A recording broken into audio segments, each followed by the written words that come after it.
second in my bag. Yeah, second in my bag. I like crypto grind. Currency's flowing, every coin's on my mind. My Coinbase the upper, watch the numbers climb.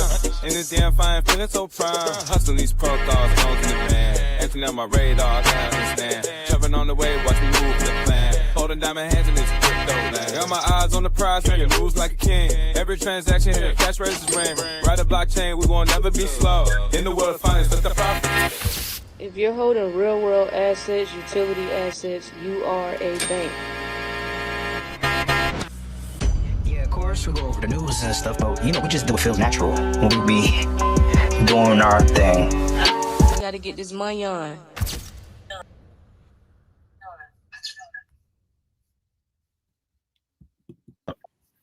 What's good? What's good? What's good? What it do? What it do? We back. We back. What's good, everybody? What's good, y'all? What's good? What's good? We back. So yeah, y'all. We got a couple articles to go over today. The biggest thing I wanna touch on is the ISO deadline and the Clarity Act. Okay, the ISO deadline and the Clarity Act. I'm gonna actually just start the live off with that conversation because it makes sense. I was one of those people at the beginning of the year that was telling y'all, we got to get law in place before some of this stuff can even happen. We got to get law in place. So, let's just get right into it. Let's get right into it. So, the name of the live is Clarity Act before ISO with a question mark. So, y'all let me know in the chat. I'm trying to see where everybody's level of thinking is. So I'm gonna just throw a few scenarios out. We got the Genius Act passed in 2 weeks. We did Crypto Week. We got the Genius Act passed in 2 weeks. Y'all think it's a coincidence that the government shutdown ends 2 weeks before the ISO deadline? I don't believe in coincidences personally, but some of you in the chat may believe in coincidences. But y'all let us know. Let us know. Yeah. So that's the reality here. So the shutdown ends 2 weeks. I guess it'll officially be over tomorrow or something. I think they got a final vote. Shutdown's over. So today's November 11th. So 11/11 today, and the ISO deadline is November 22nd. Now it took them 2 weeks to get the Genius Act passed. The Clarity Act has already been passed by the House, and I seen yesterday that they announced that they have the draft done. The draft is finished. They let me find it. I will actually share it on the screen. Hold on. Here we go, right here. Let me share my screen. For those on TikTok that want to see the screen, go to YouTube. Here we go. Right here. So the Senate committee has finally released the long-awaited draft of the crypto market structure bill. So the bill set to overhaul how crypto, I hate when they put Bitcoin like it's separate or some shit, how crypto is regulated and is expected to pass by year end. Now, in my opinion, I would think let's just go over the details because some people don't know what ISO is. So I had a conversation with AI, of course, with Chat GPT, just because it was right there on my phone. And I asked Chat GPT. My question was, what's the more logical way to do this? Wouldn't it make more sense strategically and practically for the lawmakers to pass the Clarity Act before the ISO 222 implementation deadline? So of course, Chat GPT said that yes, it makes sense strategically and practically that U.S. lawmakers would want to pass the Clarity Act, which is in place before the final ISO 222 implementation deadline on November 22nd, 2025. So here's what's happening for those that are trying to figure out what the hell is ISO. I ain't never heard of it for any new eyes and ears. So ISO 222 is the global messaging standard that is going to modernize how banks, payment systems, and financial institutions exchange data. So it is very, very, very important. This is probably one of the most important deadlines in financial history, probably history, period. It supports real-time data-rich transactions, which is essential for cross-border payments, digital currencies, and tokenized assets. So by November 22nd, 2025, it becomes mandatory for SWIFT's global messaging network, meaning all financial players must be fully migrated onto this ISO 222 messaging standard. So what the Clarity Act is trying to do is aim to define what is and isn't a security, give the CFTC more authority over digital commodities, and create a regulated framework for crypto trading and custody. So the US government's attempt to build the legal rails for blockchain-based financial assets to integrate with the broader regulated financial system. So why they logically align is because ISO 222 is technical interoperability. So it's the language that enables fiat tokenized assets, stablecoins, CBDCs to move seamlessly through global financial plumbing. The Clarity Act is regulatory interoperability. It defines the rules and classifications that make digital assets legally compatible with existing financial laws and institutional frameworks. So for the US to fully benefit from ISO 222's new infrastructure, including cross-border tokenized payments, it needs legal clarity on digital assets. Otherwise, US institutions could be technically ready but legally frozen in uncertainty. I'm going to say that last part one more time. Otherwise, US institutions could be technically ready but legally frozen in uncertainty. So the timing, to me, 2 weeks, they could pass this bill in 2 weeks. I know some people like that's too quick. They passed the Genius Act in 2 weeks. They could pass this bill in 2 weeks. It's already passed the House. They could pass the bill. They could. Are they? I don't know. Shit, they could pass it right now if they wanted to. Yeah. Right. Truthfully. You know what I'm saying? So will it be some type of catalyst that needs to go in place to make them say, "Hey, this is why we got this done in a quick fashion," or will they just get it done in 2 weeks and just say, "Hey, yeah, we was in the shutdown, we went back to work. Since we were behind, we had to play catch up, so we just got it done in 2 weeks." It could go either way. However they want to frame it, that's how they'll frame it. So yeah, so banks, funds, and fintechs are already testing ISO 222 systems, so they'll want regulatory clarity before integrating tokenized or crypto-linked assets into that framework.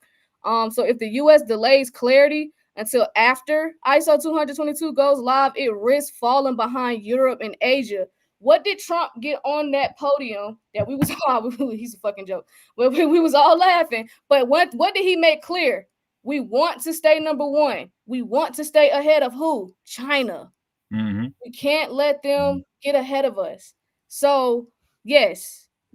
So so if the US delays clarity until after ISO 222 goes live, it risks falling behind Europe and Asia, regions already advancing CBDC and digital asset integration. So many blockchain and tokenization projects, including those tied to Ripple, JP Morgan coins, City Token Services, are targeting Q1, Q2 2026 for broader deployment. So legal clarity before the ISO deadline sets the stage for that transition. Global credibility. So the US must show it's prepared for digital asset standardization to maintain leadership in global finance. So basically, they don't have a choice but to get this done, or China, and who was it? What was the other place I said? Asia. Asia. We're gonna risk Asia or Europe getting ahead of us. Damn. Yes. They playing around over there. And before I continue, shout out to all my Veterans Day. Shout out to my veterans. Thank you for y'all service for sure. Yeah. They worst case scenario. What if they don't? What if they don't? What if they playing chicken? What if they like? Oh, all right, we're not ready yet. I just told you the risk. Global credibility is shot. And Europe and Asia will get ahead of us because you have to have a framework. You have to have regulations. Does anybody in the chat think this is not getting done in the next couple of weeks before that date, or do y'all think it gets done? Let us know in the chat. How y'all feeling? What's the temperament around here? What's the temperature? I'm doing a temperature check because Joker said done by Friday. Somebody said no, it's not going to get done. It will be done. I'm not saying think with your heart, think with your head. Yeah. All emotions aside. December pushing back, they getting it done. gonna get it done before the deadline. I think it's gonna get done. Okay, a lot of y'all thinking it's gonna get done. It gets I think done. they capping.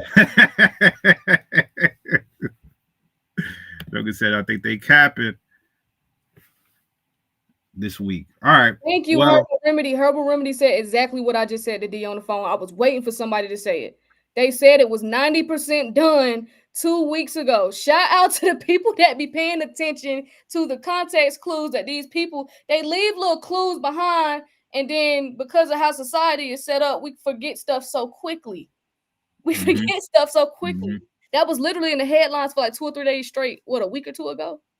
When Coinbase CEO got on here and told y'all that he sat down and talked to both sides, and he said 90% of them are on board. I literally just told you that on the board. We said 96. Oh yeah, 96.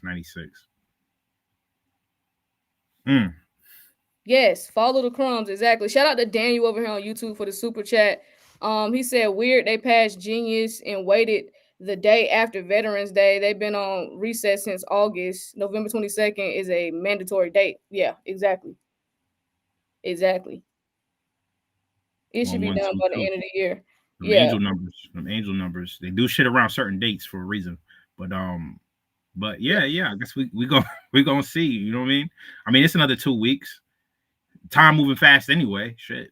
hey, shout out to Moy. I don't know if I'm saying your name right. I'm just saying Rodriguez over here on YouTube. He said I'm gonna stick with Kurt 3 digits by the end of the year. I'm gonna stand beside him. I'm gonna stand beside my man's Kurt. You know what I'm saying? Yeah, 11/22. So yeah, y'all. So that just to kind of, I'm not saying that it is gonna happen. None of us know. I don't fucking know. I don't know if they're gonna pass it in 2 weeks. What I do know is that we got to start implementing this shit in Q1 of 2026. That's what we do know. They got to start. They got to get a move on, or we do risk being behind Europe and Asia. And Trump has been very stern that he wants to be number one. That, of course he lied and said that we just so far ahead of everybody. We ain't that far ahead, because if we don't get that motherfucking bill passed, they gonna be ahead of us real fast. So to me, you ain't that far. The gap ain't that big. Right. So yeah, we got to get that Clarity Act passed. I see them getting that shit done by the end of the year. Whether it's in 2 weeks or by the end of this year, they got to get it done. They don't really have a choice. Yeah, they don't. They really don't. They taking a risk. Yeah, they have no choice, exactly. So yeah, just wanted to share that with you all, because I was sitting, I'm like, wait a second, because that's what I was preaching at the beginning of the year. That's why I wasn't so shocked when they pushed back that deadline that was supposed to be in March, and they pushed it back to July. Because I'm like, we ain't got no laws in place. How the hell y'all finna do that? We ain't got no laws in place. How the hell we gonna do that? So when they pushed it back, I said, yeah, because we ain't got no goddamn laws in place. So they had to clear the rules of the road. I think they underestimated how much had to get done. They had to clear all these rules with the banks, because the banks was just, that last administration was so hard on crypto, and they put so many barriers up to block this innovation that we had to clear the road. We had to clear the road out first. So that took a second. So but shout out to everybody that's still here, that still see and understand what's going on. That's why we do what we do, and we hop on here every day. And that's why I wanted to get that update for y'all on this Veterans Day. And again, like D said, shout out to the veterans. Appreciate y'all's service. Y'all deserve this day. You know what I'm saying? Don't pay for nothing. Y'all shouldn't even be paying for gas today. You know what I'm saying? Somebody better look out. Put on that uniform, something, so niggas know you a veteran, so you get your shit paid for. You know what I'm saying? But they got a card. They got the card, so they should be able to pull up and just show their card or their ID. Flash that real quick. Take advantage, gang. You deserve it. But if you want to get suited and booted and throw the threads on, you know what I'm saying? You don't get all the props today, fam. You don't get all the props. That's a fact. So we got the Standard Charter article I wanted to go over real quick. We got Standard Charter and DCS card. What is something about Singapore? Standard Charter in Singapore. What's going on with this? Yeah. So Standard Charter in Singapore. Singapore making moves. We already know that Singapore is already it's a hub over there when it comes to digital, when it comes to Web3, digital assets, and all that stuff like that. So basically, the Standard Charter and DCS Card Center are launching the card in Singapore. So this is a credit card that lets you spend stable coins like normal money. over there in Singapore. So you'll be able to spend the stable coins like it's just regular money. So it uses Standard Charter's banking rails and APIs, so payments, top-ups, and settlements work smoothly in both fiat and stable coins. The plan is to extend beyond Singapore to other major markets, of course, and the goal is to make crypto spending feel just like a regular credit card without worrying about the price of, the swings and everything. And then Standard Charter CEO says most money and transactions will eventually move onto blockchains, obviously. So basically, what is this D card? So it's a stablecoin enabled credit card. You can spend stablecoins for everyday purchases, and it handles conversion settlement behind the scenes. So you don't even got to worry about all that conversion shit. You know what I'm saying? It's going to do it behind the scenes. And it's built by DCS's Card Center, formerly known as the Diners Club Singapore, which has 50 plus years of card issuing experience. So basically what it does is Standard Charter is the principal banking partner and core infrastructure. And then it provides the fiat and stablecoin settlement, the treasury and liquidity management, the forex hedging, etc. And then the DCS Card Center, they issue the card and it runs on the D card platform. And it provides D Vault, which is a digital account for managing credit limits, spending, and repayments. This is serious because stablecoin spending goes mainstream. You know what I'm saying? You're gonna see that shit more and more. If this is the beginning of a new, then this is a game changer right here. And pay at regular merchants just like a typical card, and institutional grade plumbing, so bank grade settlement and liquidity oversight and reconciliation improve reliability for users and merchants. And then the expansion ahead, of course, they want to roll it out to other markets, fam. So in the bigger trend of things, CEO Bill Winter says that the future of money is going to go on the blockchains, and this card is a step towards that vision. Singapore, once again, ahead of the chain, with certain things. Somebody in the comments said they got like 7G out there in Singapore. They on 7G. What we on 5? Yeah. They on some next shit over there in Singapore. Damn. That's why some of these companies, they got hubs over there. I know a couple of Web3 or blockchain companies out. Zenfin is out there. They got their hub out there. I'm pretty sure Ripple got an office out there. Pretty sure a lot of these guys got offices in Singapore. Ripple spent a lot of time in Singapore too. I remember they was out there a lot at a point in time. Yeah, they was in Singapore. So yeah, Singapore once again. I'm not surprised that they one of the first to do this, but how are we gonna be number one? You got Singapore kicking our ass in stablecoin credit cards. How are you gonna be number one? How you gonna be number one when you got Singapore? Because we tapped in with MasterCard and they supposed to be settling. They're supposed to be settling payments in stable coins. They better. I mean, that's why I said we got to get a move on. That's why I'm like, I don't know why Trump got up there and lied and made it seem like we just so far ahead of everybody. Nigga, we was just playing catch up. And then if we are up, it's one of them trap meets where they got to go review the tape, see who won. They got to get their shit together because ain't nobody got time to be paying 3 to 5% no more for these merchant fees. No, nobody got time to be paying that shit no more. Nope. You know what I'm saying? So y'all got to do what y'all got to do. But we gonna see what go down. We're gonna see what somebody said, what if Trump gives a stimulus check in a crypto wallet? Didn't I say that yesterday?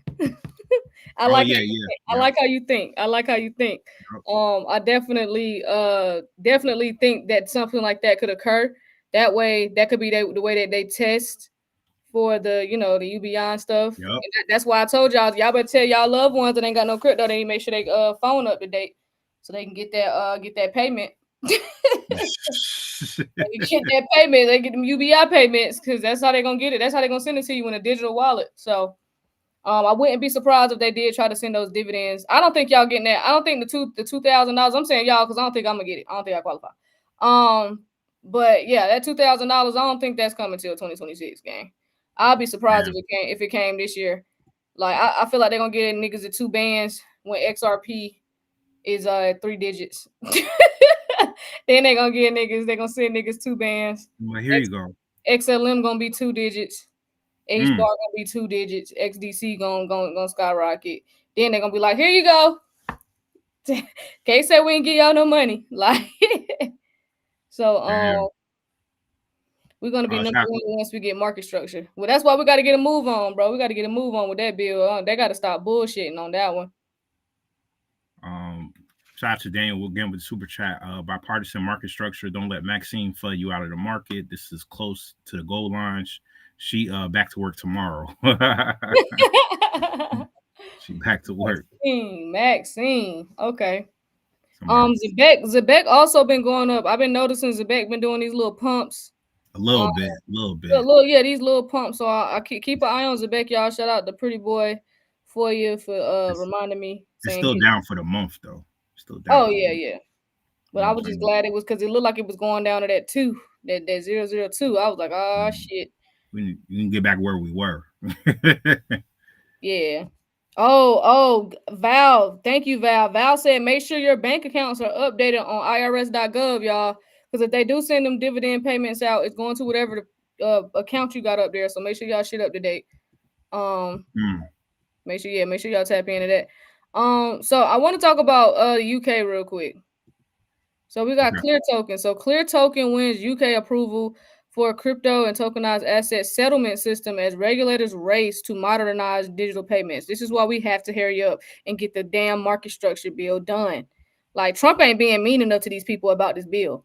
Like I need him to get on TV and say, I need that bill on my desk in 36 hours. Like I need him to do some shit like that.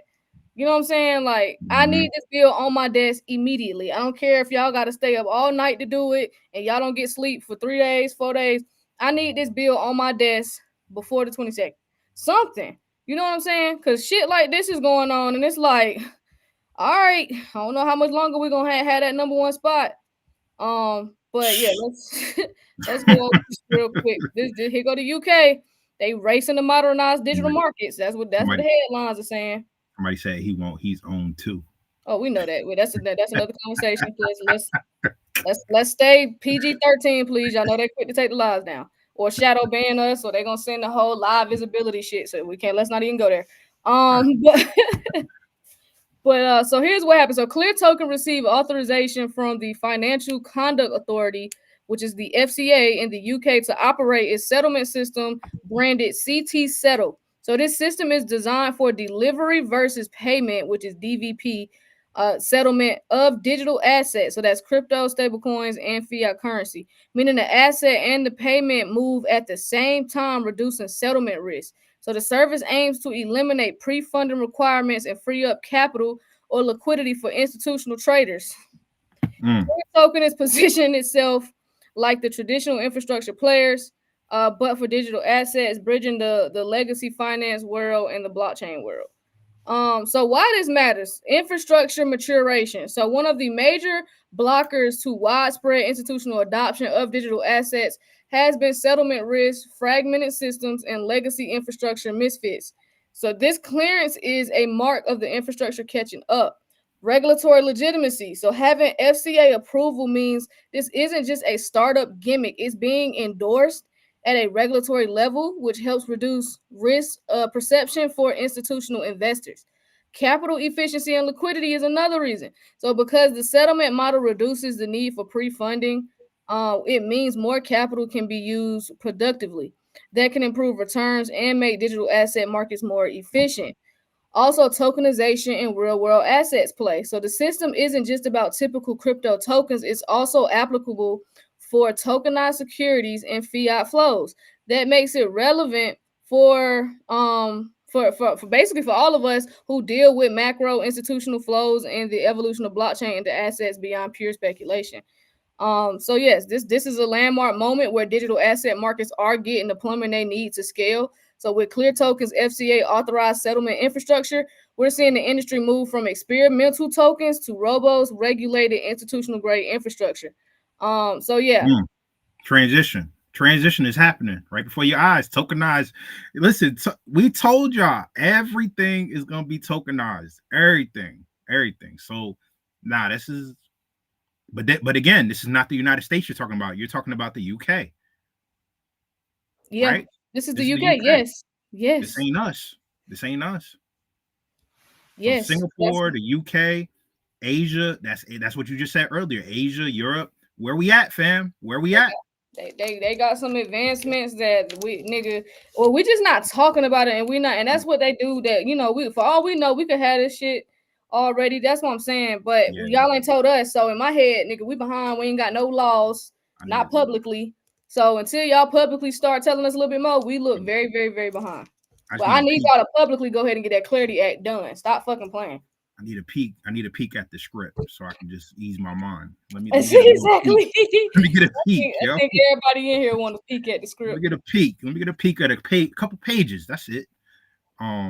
But yeah. Like, you know, this is a great step forward. I'm not surprised that, you know, these guys over there in the UK is trying to, you know, do this because, you know, the UK has been doing their crackdowns lately, so they really want to legitimize themselves as a major player. So I'm not even shocked.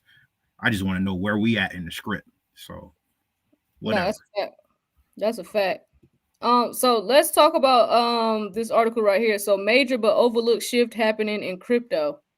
Nah, 10x research. What's going on? Oh yeah. I like this because it puts things in perspective. And shout out to Cecil too, because he sent us an article. We might have to go over that later as far as like with universities getting into DeFi possibly. Oh yeah. We got to break that down. We have to break that down later. Yeah, because that's not in black and white. So if you ain't got on your thinking cap, that ain't gonna be the conversation for you. Yeah. So we'll save that for later. But for now, we know that crypto fell about $400 billion in the last month, and people are scared. I don't think y'all are scared. I think y'all know what's up. But 10x research says that this looks more like a reset, getting ready for the next DeFi bull cycle, not the end.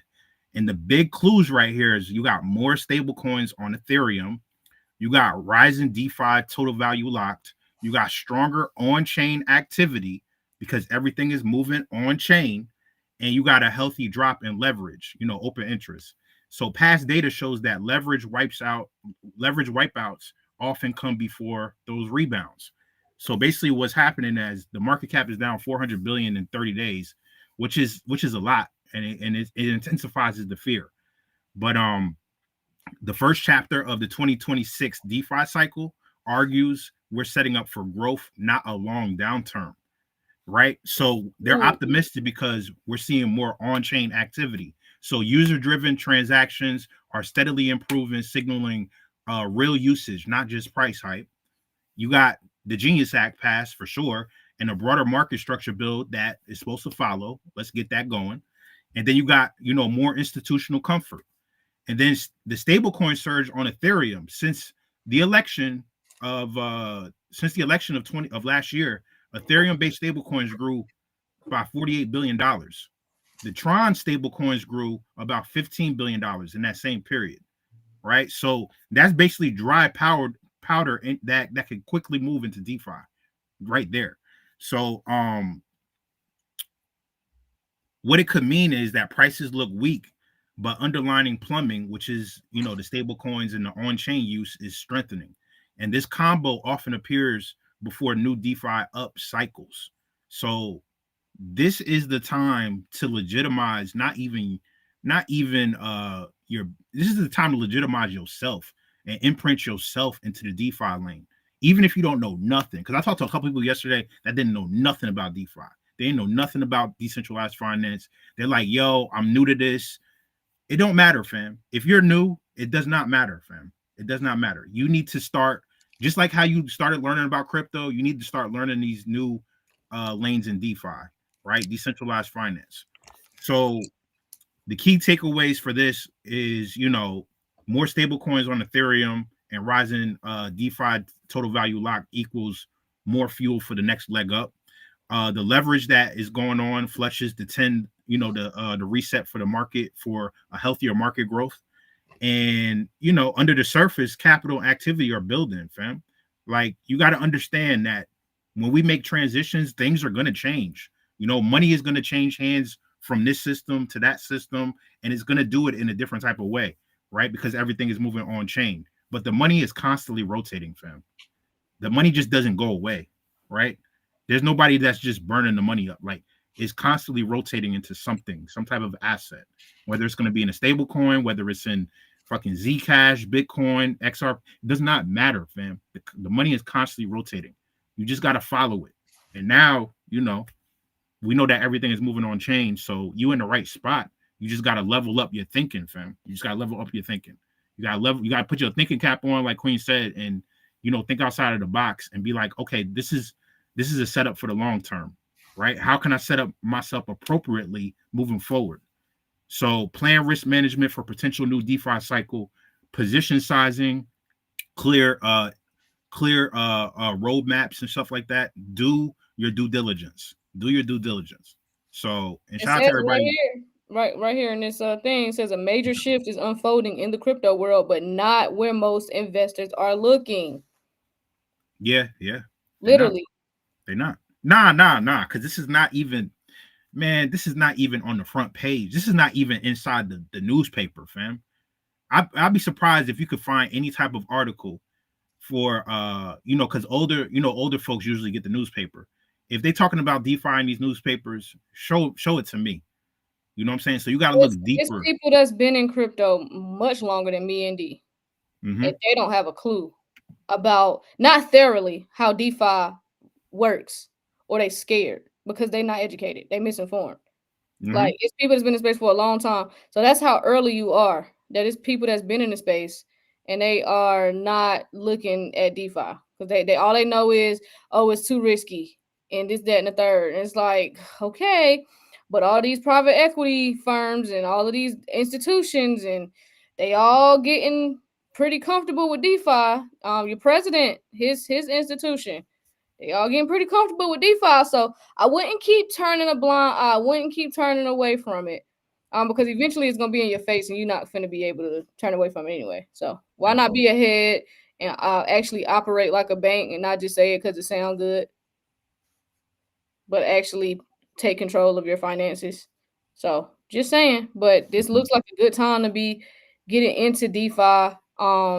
Because if this is the first chapter of the 2026 DeFi cycle, like they're stating in this tweet right here, this may be a great time to be getting in and educating yourself on this space. Yeah. You look at it's 11/11. Imagine where you'll be in the next 3-4 weeks if you educate yourself. Yep. By December 11th.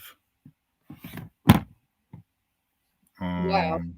They sell fear to people to keep them out of the game. Oh yeah, all day. So yeah, it's crazy though, right? It's crazy. Telling you. So but was that it for that article? Oh yeah. Okay. Yep. Yeah, man, that was a good one. So hey man, I would get comfortable with DeFi. You know what I'm saying? Let me see. So let's talk about Robinhood real quick. We got Robinhood CEO says tokenization will unlock 24/7 markets and investors will never go back. Robinhood CEO been talking spicy, gang. Ever since crypto has become his anchor, and he made more last quarter. I think in Q3 he made more profits from crypto than he did stocks. He is on this wave. He's like, yeah, y'all deal with them stocks. Yeah. I deal with that over here. I have to go put all my attention over here. Taking all interviews on crypto and tokenization.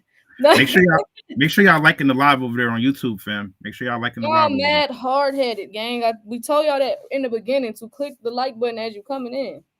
Word up. It's 130 people over there, fam. It shouldn't have less than 50% likes.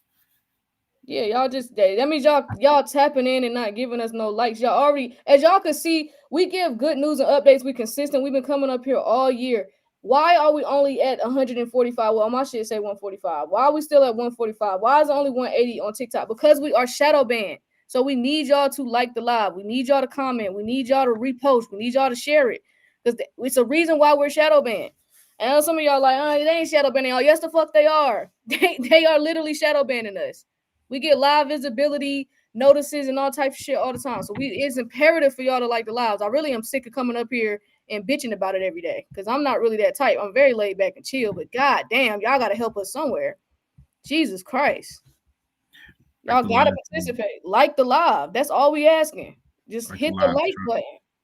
Shout out to Daniel with the super chat. DeFi is a profession.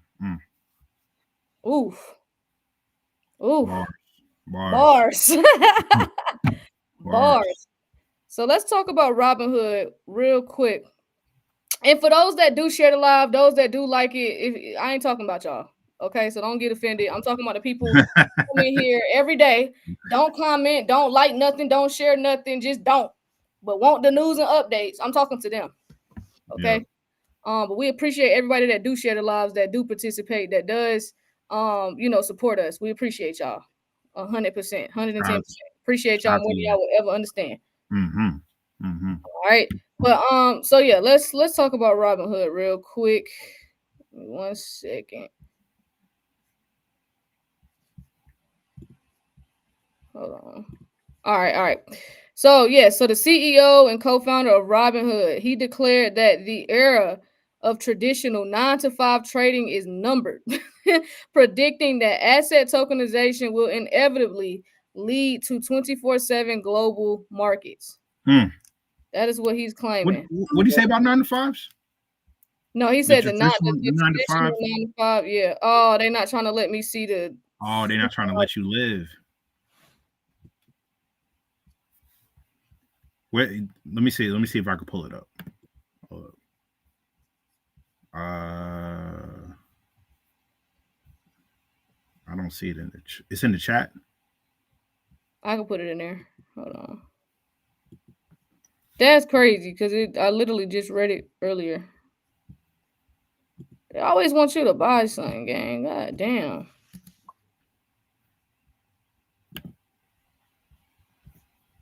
Okay. All right. Oh, nah. Yeah, nah. They're not even letting.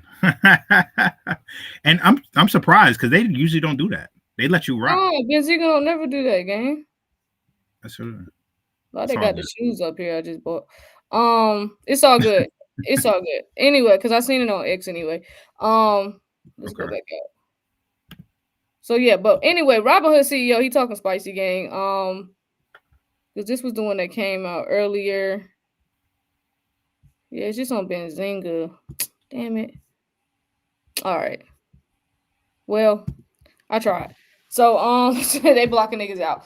But yeah, so he calling for tokenization. He's saying people ain't once people get a taste of this new system is basically what he was saying. Once people see it, they use it, they're not gonna want to go back to the traditional way of how we trade stocks. Once people get access to that 24/7 trading and all of that stuff, people are not gonna want to go back to that way of investing. So but yeah, he been talking spicy. Shout out to Robinhood CEO. He see all that money. All that nigga see is green. He like, oh shit. Like the money already coming and we don't even have full law yet. Like that's all he see is his quarterly earnings increasing dramatically because of crypto. And we haven't even got full-blown adoption yet. We haven't gotten laws, not all the laws yet. We still waiting on Clarity Act, and he's seeing green. So that should tell you everything you need to know.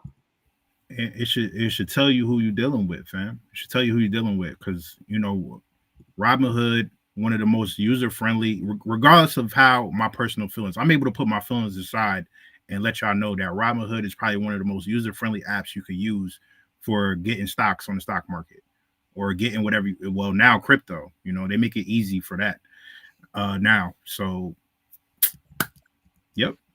Hey, shout out to who is Billy over here? Billy said, "Shut up, D. Shut up, D. Get your own channel. Drop her."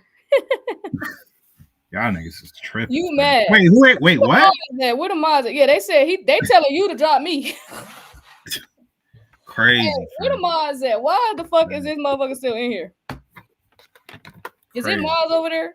Please block Billy Eddington from my goddamn live. Talking about drop her and it's my damn YouTube channel. What T on that? Drop her. Where the mods at over here on YouTube? Crazy, man. Niggas is crazy. Crazy as hell. Cause I'm telling y'all to like the live because we shadow banned. I wouldn't be tripping if we weren't so shadow banned, but we're shadow banned. So it's the only reason why I get up here talking about it. You blocked. Okay, thank you.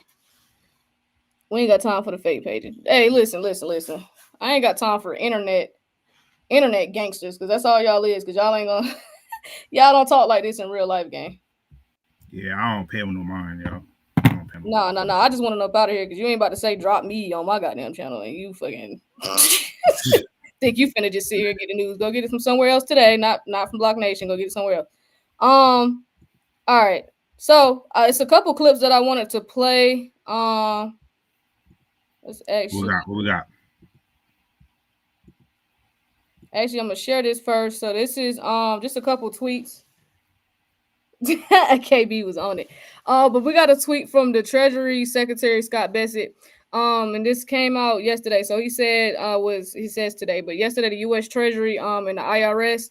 I think we touched on it. We talked about this yesterday, but they issued new guidance giving crypto exchange traded products a clear path to stake digital assets and share staking rewards. So I just wanted to share this because we talked about it yesterday, so I won't go over it again. But I just wanted to show y'all how big of a deal that was. That ETPs, that they cleared the path for ETPs for staking and digital assets. I'm going to share staking rewards with their retail investors.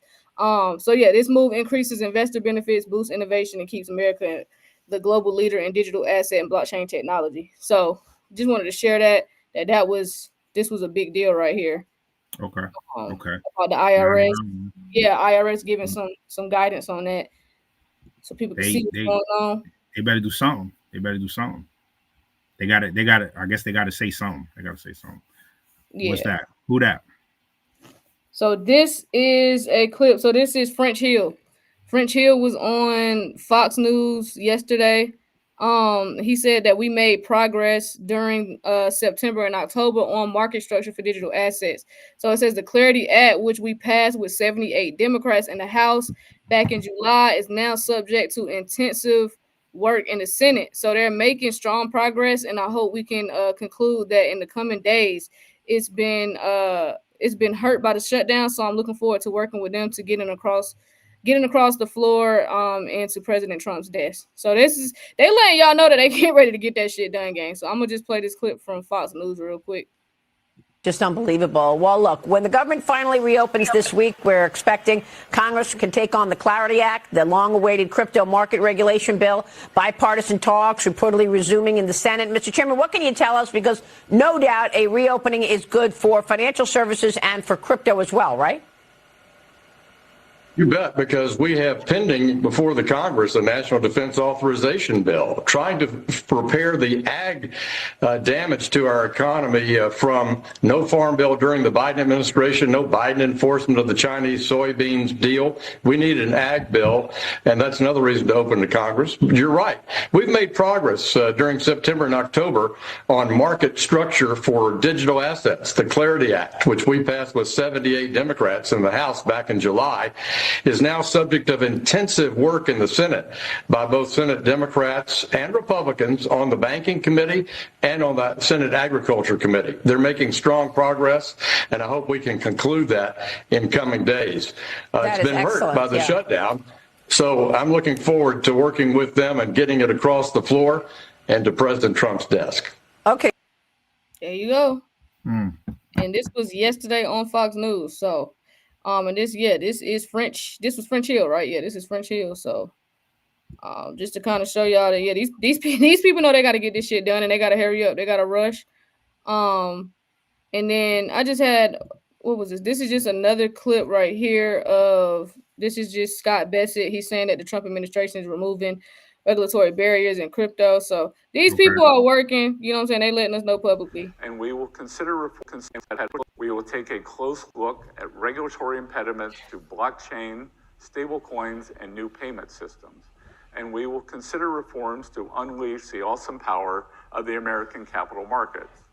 Americans deserve a financial services industry that works for all Americans, including and especially Main Street. We will take a close look at regulatory impediments to blockchain, stablecoins, and new payment systems. And we will consider reforms to unleash the awesome power of the American capital markets. Americans deserve a financial services industry that works for all Americans, including and especially Main Street. We will take a close look at regulatory impediments to blockchain, stablecoins, and new payment systems. And we will consider reforms to unleash the awesome power of the American capital markets. Americans deserve a financial services industry that works for all Americans, including and especially Main Street. We will take a close look at regulatory impediments to blockchain, stablecoins, and new payment systems. And we will consider reforms to unleash the awesome power of the American capital markets. Americans deserve a financial services industry that works for all Americans, including and especially Main Street. We will take a close look at Yeah, they're not playing. They Nah, I mean, I just wanted to share a couple clips, but I mean, shit. I mean, they better not be. They better not be, or else they're gonna be caught lacking, and they'll drop from that top 5, top 10 spot real quick, or whatever. yeah. That's crazy. Let's Somebody see said, it. check out Ampla. What is? Ampla Oh, I yet? see Twitter. Amplify ETFs on Twitter. Passive income ETF with XRP. Okay, yeah, we'll check it out. Shout out to Simply Dana, new to the channel, loving this. Appreciate you. Okay, I had to check it out. Somebody, Butcher said at some point they got to change tax laws if they expect people to use their crypto for retail purchases, for sure. Mm-hmm. Tax laws definitely got to change. Or Trump could just do us all a favor and just fucking dismantle the IRS. I don't know what the fuck they still around for. Let's go ahead and just get rid of them motherfuckers. Hey, That'd be cool. That would be cool. If you think we should just dismantle the IRS, drop a fire in the chat. If you don't think we should dismantle the IRS, please tell us why. But if you think that they need to dismantle the IRS, drop a fire. D drop that fire fast as hell. Drop a fire. Because I'm like the IRS is only around because the tax companies lobby for us to do our own taxes. All these governments can do our taxes for us. They know how much people make. They know how much you make. That's what I'm saying. Why the hell do we gotta file, nigga? Because these companies, TurboTax and all these other companies, they pay for they pay the politicians or whoever, the lobbyists, the ones to get the laws through to keep this shit going. Wow. Hey, That's what they do. Shout out to Tay over here, Tay Johnson. Said I'm honestly not even thinking about taxes when it comes to crypto. Oh man, I mean, I plan to borrow against mine, so I ain't get shit from me. You can't tax a loan. Yeah, I'm gonna just borrow against my shit. Taxes didn't exist before the federal. Oh yeah, thank the Federal Reserve. Good point. Them jokers are there on Jekyll Island when they created the Fed. All right, D. It's a book on it. Go read the book, Jekyll Island. I'll give you the actual name of the book. This is for educational purposes only. Yep. Educational purposes only. Borrow. Yep, exactly. Borrow for sure. The creature from Jekyll Island. How they created the Fed. Go ahead. Go read that book.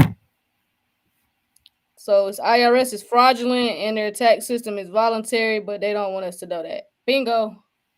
Mm-hmm. Borrow, don't fight against crypto and think you about to eat off me. F no. Exactly. Niggas will be borrowing. Same with registration insurance. Bro. Yeah. Y'all, it makes no sense. And then we just keep willingly paying for it. I'm like, when are we gonna fight back on this car registration situation? That shit bothers me, gang. Like every year niggas gotta pay that.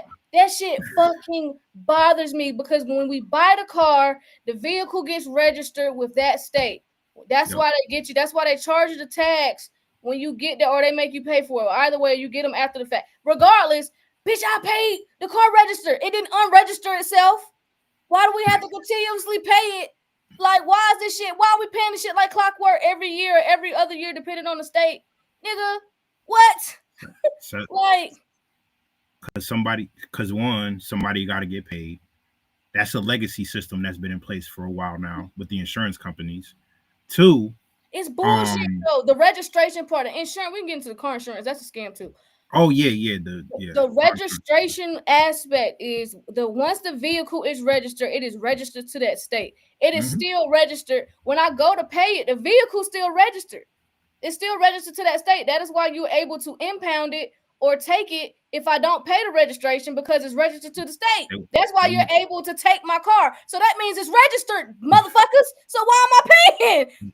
You wouldn't be able to impound it if it wasn't registered to that state. So if I'm in North Carolina and the state of North Carolina impounds my car because I have dead tax, then the only reason why you can impound it is because it's registered to the state. Like, am I the only one? And then we willingly, that's why I be looking at the older people. No offense, I love some of y'all, but I just be like, why y'all ain't speak up about this shit before we was even fucking born? Why the hell y'all just been willingly paying for this shit? Because there's a rung system. There's the people on the top. Well, the people in the middle, I don't know where they at now, but there's people on the top, people in the middle, people on the bottom. People on the top, they want to keep their spot, so they're like, you guys in the middle, tell the people on the bottom, this is what we're gonna do. You know what I'm saying? So you can keep your spot in the middle. But the people on top are like, we got to maintain our spot, so we got to feed everybody below us a bunch of lies and let them know that they don't have any power, even though it's more people out here than it's the people that's actually running it. You got to think about it. How many people live in America? Like 300 million, over 300 million. And how many politicians? Wait. Let me ask Google. How many politicians run America? 535 members. We got 535 members running America, running 300 million jokers. There you go. Them jokers don't want to leave their spot. That's what it is. That's what it is, and we keep funding it. If everybody just get on one accord and say we are not paying, like it's certain stuff we are not doing anymore, gang. We're not paying car registration, car taxes. We're not paying it. If that's paid for when we get the car, if that is part of the car loan, however you did your shit, that's paid for already. Once it's registered, it is registered to that state until I go register it in another one. So I like everybody on one accord and just stop paying for this dumb shit. Like, okay, I'll get it. We can't get on board about bills and rent. Can we get on board? Can everybody just say we're not paying car taxes? What else is stupid that we should not be paying for? Y'all let me know in the comments. I can't. Water should be free. They didn't trick y'all asses to buying bottled water. They didn't trick y'all asses to getting something you get out of the spring. I remember drinking that shit out of the hose when I was young. You know what I'm saying? Going outside, drinking that shit out of the hose, running around or whatever. They didn't trick your asses to getting bottled water and selling you the same water from the fountain. And then it's in that plastic. I gotta catch myself. I gotta start getting glass. I need to stop drinking out of that plastic. Somebody said same with IDs and a license. That's a scam too. Like why am I paying to renew my license? That's another fee. That's another stupid one. Like that's stupid. Like they act like they be acting like when your license expired that you just ain't got a license no more. Like, bitch, I just forgot how to drive because the expiration date came off. That shit's so fucking annoying. Like, oh my God, property taxes. Jesus Christ, boy, we got property taxes. Oh my God, please, can we all get on one accord about the property taxes? That's another dumb one. Like, nigga. Why am I paying? This is my shit. If I pay, why am I paying taxes on that? That gotta go too. Yeah. I remember good old days when the internet was like $19.99 a month. You know what I'm saying? You feel me? Damn. Somebody said not the hose. Hell yeah, I was drinking from the hose. Nigga, if it even was a hose, sometimes it was a spout. Sometimes it was a spout. He was outside. I'm from the country and we could not go in and out. You went inside, you had to stay. So nigga, we was on that water hose. Sometimes you just out. You was just like, all right, you just been out all day. Whatever. Property taxes, sales tax, the 30 different taxes on your phone bill. Yo. I used to work for the phone company. It's all bullshit. I used to work at phone companies. It like some of them fees on there is the most unnecessary fees I've ever seen. Life is one big subscription. They're paying for Hulu or Netflix. That's a fact. And it's sad, gang. It's sad, but we got to get rid of some of this dumb shit, man. Yeah. Look up ex-IRA agent Sherry Jackson. They get rid of people who speak up about taxes being fraudulent. Oh, yeah. We talked about that before. Yeah. They do. That's why I never get nowhere. That's why when people get, this is how the game works. When you get a certain level of influence, you know what I mean? Them jokers pull up to you, fam. they pull up to you because they know you got a voice, they know you got a platform or whatever, and them jokers pull up to you and they be like, all right, Yeah. hold on, because all them jokers, who them jokers, 19 Keys, Earn Your Leisure, they all have huge platforms. They got pulled up on for sure. Got pulled up. Told them what they can and can't do. So yeah, y'all think y'all gonna, cause y'all got these millions of people following y'all and looking at y'all. Y'all think y'all finna get up here and start a revolution? Think again, my friend. Think again. That's what I'm saying, fam. That's what I'm but saying. Y'all notice, like, as consistent as we are, bro, they let them niggas go viral because they talk about them high ass fucking stocks. We talk about these cheap ass crypto digital assets and telling people to invest in the financial system, invest in the banking infrastructure, and they like, oh, shadow ban them motherfuckers. Hell no, that's too obtainable. Time about to tell though. Time about to tell them. Time about to tell. Telling you. Then they just now talking spicy about crypto because I'm seeing little clips. Y'all know they blocked me. Earn Your Leisure. They got me blocked. They got me blocked on IG. They blocked both my pages too. They blocked my personal page, and that's how I knew it was real. Cause I'm like, I ain't even fuck with them on my personal page. They personal page and crypto page is blocked. I don't know if it was intentional. I don't know, but they blocked me, and they don't fuck with me. I don't fuck with y'all. Well, I don't fuck with Rashad. The other nigga, he alright, but I don't fuck with Rashad. Love. And Ian know what's up. Ian know what's up. Ian know what's up too. Yep. He know what's up. That's why he don't, he don't say too much. And you could tell them niggas know because they want to breathe all heavy when it's time to talk about crypto, like it's just some type of stress factor or something. Like, no, nigga, they told y'all niggas not to talk spicy or talk sweet about crypto. Like, y'all niggas have been paid to withhold that information. Y'all got all these people looking at y'all. Y'all don't share nothing. Yeah. So it is what it is. It is what it is. EYL is like, oh boy, that told us to march to Target. And then niggas just now find out. D, how long did you know that that Al Sharpton was a CIA operative? I remember reading that shit in the paper years ago. My uncle, I knew about that shit years ago because my uncle, he collect newspapers like every day. He one of them cats. And that shit was on the front of the Daily News years ago. I remember reading that shit years ago. I'm like, so that's y'all leader. He the one, he get in good, and then he go tell the CIA everything he know. I'm like, oh, that's a different level of snitching. It's different levels to snitching. He with them people. For real. Yeah, like he deliberately snitch. See, it's a difference to me when niggas just snitch because they just trying to get out of jail. This nigga he worked for them. Like, this nigga just I mean, he probably had to do it to stay alive, but it's like different levels of snitching. He's on that level of snitching where it's like, how the hell is this nigga breathing? But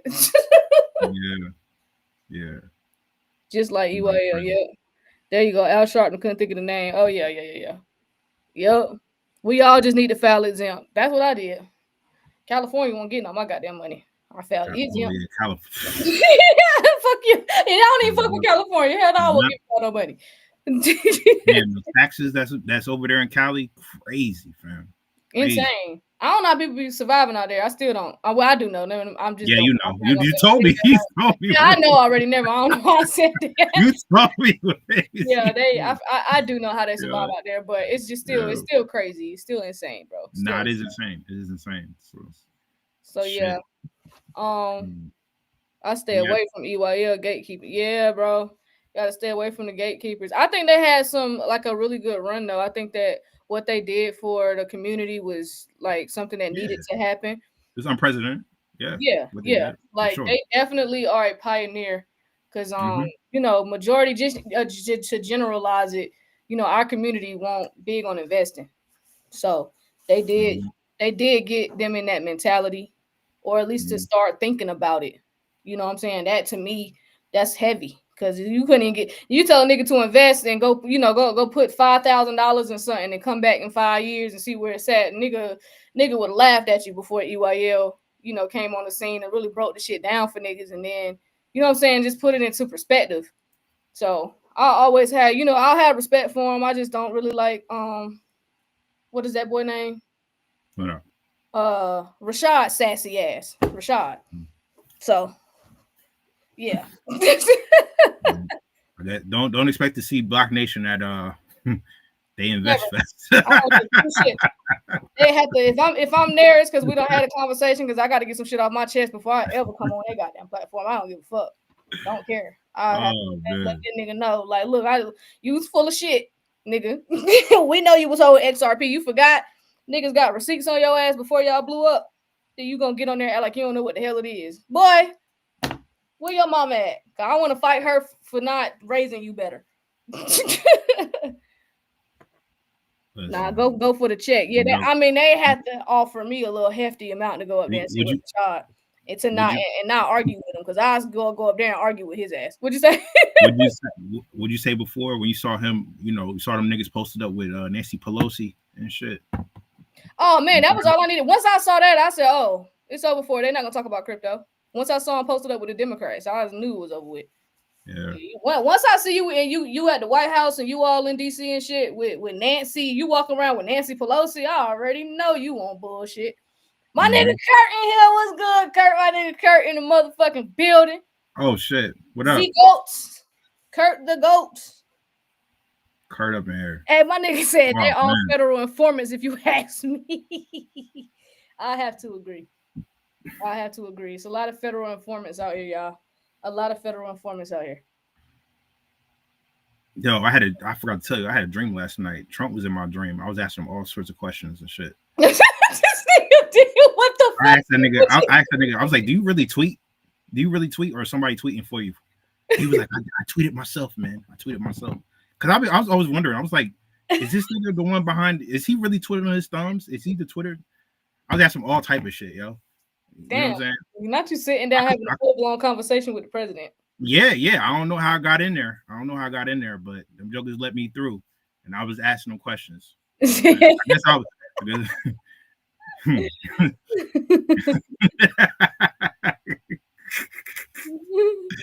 He wasn't talking that shit. He wasn't talking about that African American shit neither. He wasn't saying, "Oh, this is my African American." He wasn't saying none of that shit. Hey Kurt, you trying to come up real quick, gang, or you just was tapping in? You just was tapping in the chat real quick. You trying to come up or just asking? Trump told me you're gonna keep on. Oh yeah, we're gonna keep winning. This crypto shit is real. He was like, yeah, it's real. It's real. Oh, he's all right. My nigga Kurt got a couple minutes. I love it. Oh, let him up. All right. Let him up. My African American. That joke could be killing me, fam. Oh, the fresh and fit dude admitted he worked for the FBI. The angry one? Oh, I don't even like him. Myron. Yeah, I can't. Yo.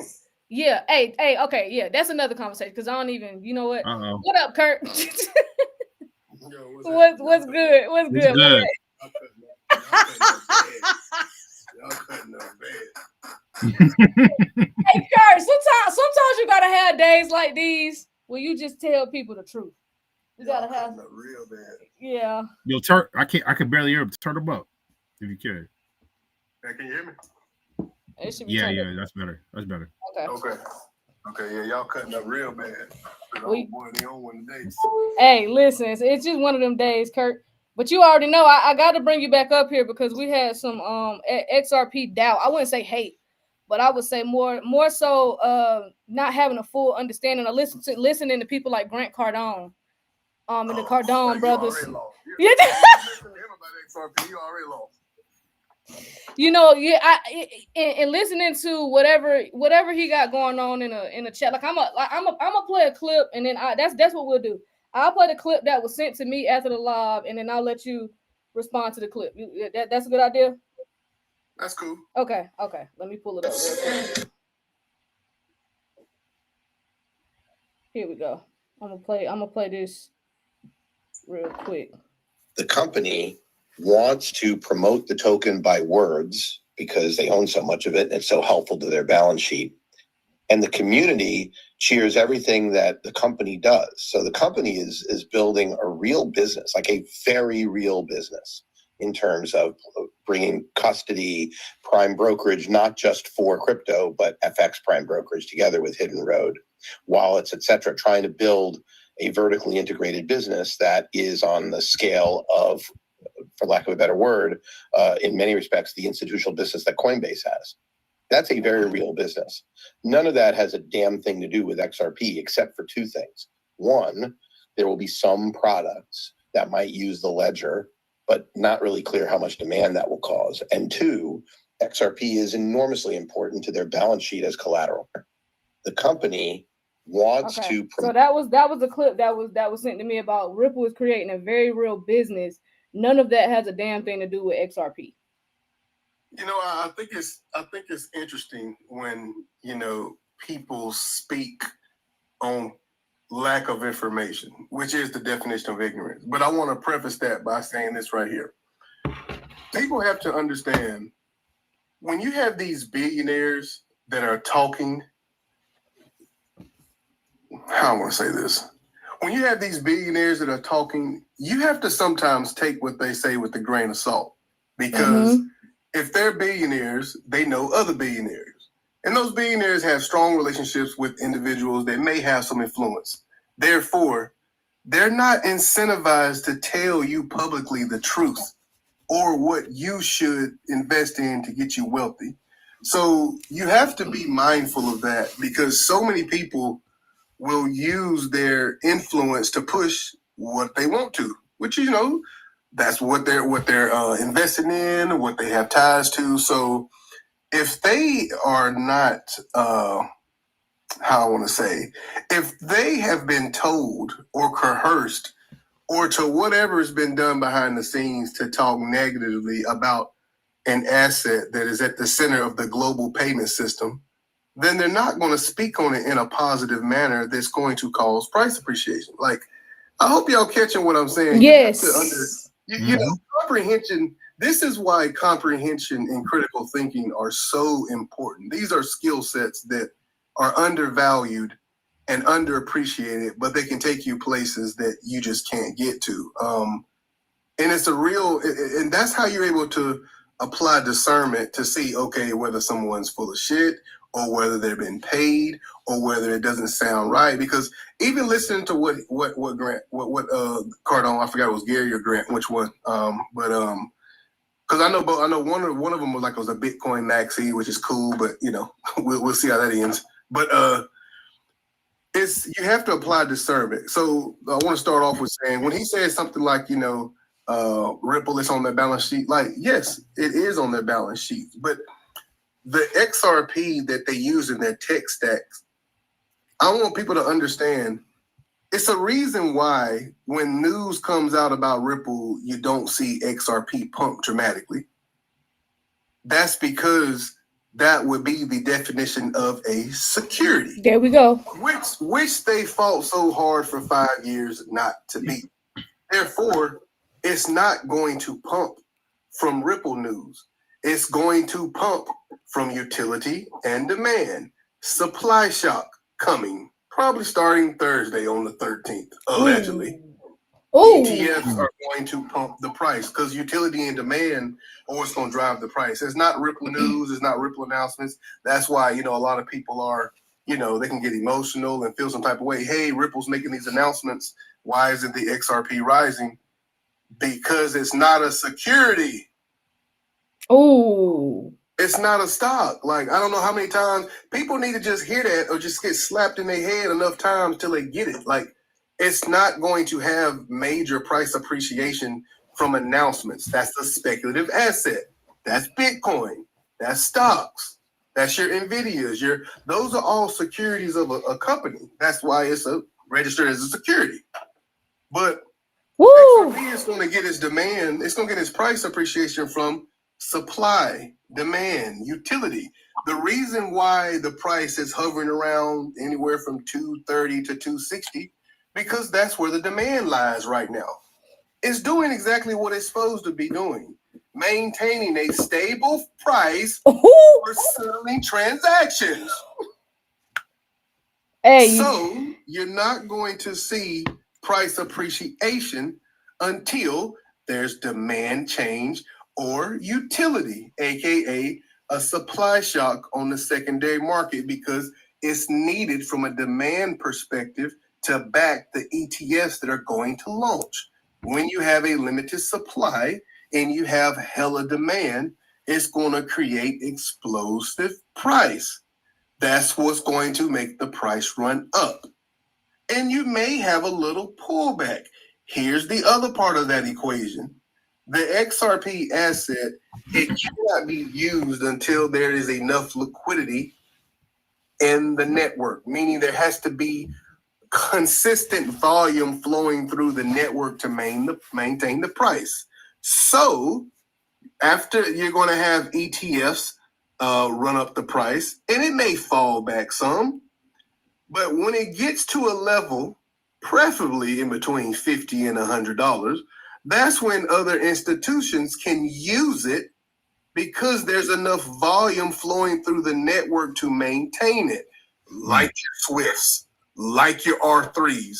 When it hits the magic number, they have enough liquidity to maintain the price, and then it's going to stay at that price because there's now enough volume flowing through the network to maintain the price. I have to speak louder and slow it down for the people in the back because their comprehension is not adequate. It's not. And I know it sounds like a broken record. I know people are out here confused, but I'm like, here's a little secret. I think this will take you a long way in life. Sometimes you may not want to ignore the person that's trying to help you financially free yourself for free. Ooh. Hey, because I know you're free. Me and D came, and the information that we gave and we give on a daily basis is free. Let me slow it down for one more time. You have to be careful ignoring information from people or persons that have no financial incentive on what you do or don't do. Say it louder for people. That's the one right there. You have to be careful ignoring information from those that just want to see you win and are not financially incentivized to do so. There's a good book that most people are aware of. I think it's called the Bible, but there's a chapter in a quote that I want people to just hone in on just for these 2 seconds. It's Hebrews 13:2. This is how it reads. Do not neglect the hospitality from strangers. Do not neglect the hospitality from strangers, for you could have been entertained by angels and not even know it. Woo! Ooh, and y'all be wondering why you get more, and that's why naturally you get more support from strangers than you do the people that's right beside you, your friends, your family, your neighbors. You get more support from strangers. That is a deep scripture right there. Hebrews 13:2. I'm not trying to get all preachy and gospel, but sometimes you need to come. People sometimes need I call them stability words. Like you need to return back to foundation, because I think that's very important, because so many people, there's a lot of things, there's a lot of information out here, good, bad, and different, whatever the case. But you really have to be careful neglecting hospitality from strangers, because you could have been entertained by angels and not even know it. And there's so many people that are like D, like T, like D, T, and others. There's many of people, men and women, that have been giving value just so they can see people win, and they're not even financially incentivized, don't really care to, other than their time is valuable, so I get, paying for that. When you say financially incentivized, I'm thinking about, I won't say names, but I'm thinking about creators in the space that we know get paid to talk about certain assets or talk about certain things a certain way, and they're getting paid for people to look in this direction. That's what I'm thinking about. I'm like people who get paid from third parties. Okay. Yeah, there's a lot of people getting paid to put FUD out here. There's a lot of people getting paid to put information. There's a lot of people getting paid. They're charging people for on projects and services, and they don't know what the fuck they're talking about. Like that's the nature of it. Like discernment is real in this space. Like I'm not saying people should or shouldn't listen to someone whether or not they're charging for a service. You just have to apply discernment and always do your diligence, because just because a person has a large following doesn't mean they know what the fuck they talking about. That just means they have a large following. They could be a great marketing. They may give good value. So here's the beautiful thing about this space, like, because there's a lot of great people, a lot of smart people in the whole financial realm of investing. I think there's a lot of good people. I'm not naming names. I'm just saying in this entire space, there's a lot of good people. There's a lot of smart people. But just because you're smart in your particular niche does not mean you should speak on things that you are not as strong suited in, because the problem with that is when you and it may not be an intentional mislead. You're just speaking on a lack of ignorance. But see, the problem with that is you still have to be accountable for the information you put out here. So when people see what happens Thanksgiving and Christmas, they're going to be looking to point fingers at whoever gave them quote unquote misleading information. Oh, and it's just, it's just you have to be. It's just being accountable for your actions. Like, yes, people can be wrong. Yes, people can miss on things, but when you have a larger audience, you have to be accountable for your actions, even if the person, they have an individual decision to make. Yes, that's still their responsibility. But when you have a large following, you gotta eat a little bit of that responsibility. So I think it's just very important, especially with what's getting ready to happen with the end of this year coming, and a lot of people have no idea what's getting ready to happen. And it's like, it is funny because people will be like, man, I hear what you're saying. It's like, but you haven't seen what I've seen, my boy. It's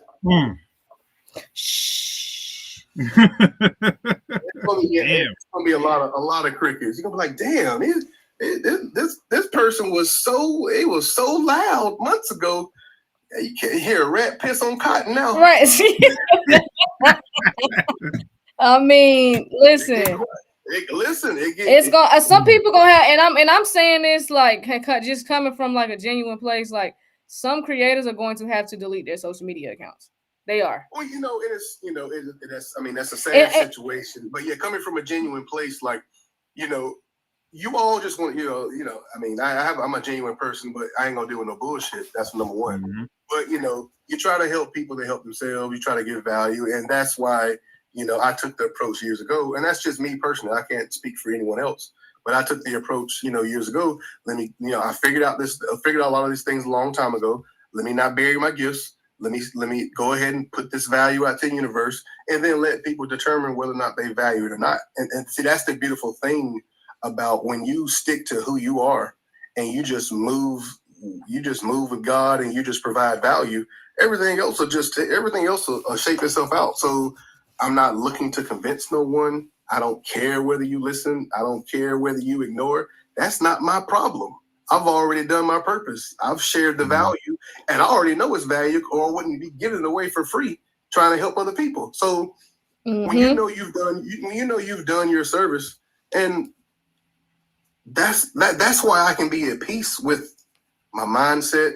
I'm not looking, you know what I'm saying? Like, it's when you arrive at a place where you've genuinely tried to help people and they can take it or leave it or not apply it. It's cool, because when fruition takes place and people see what's getting ready to transpire, they're the ones that are going to have to sit back and eat that pride and ego and be like, damn, them people really did try to free me for free. Literally.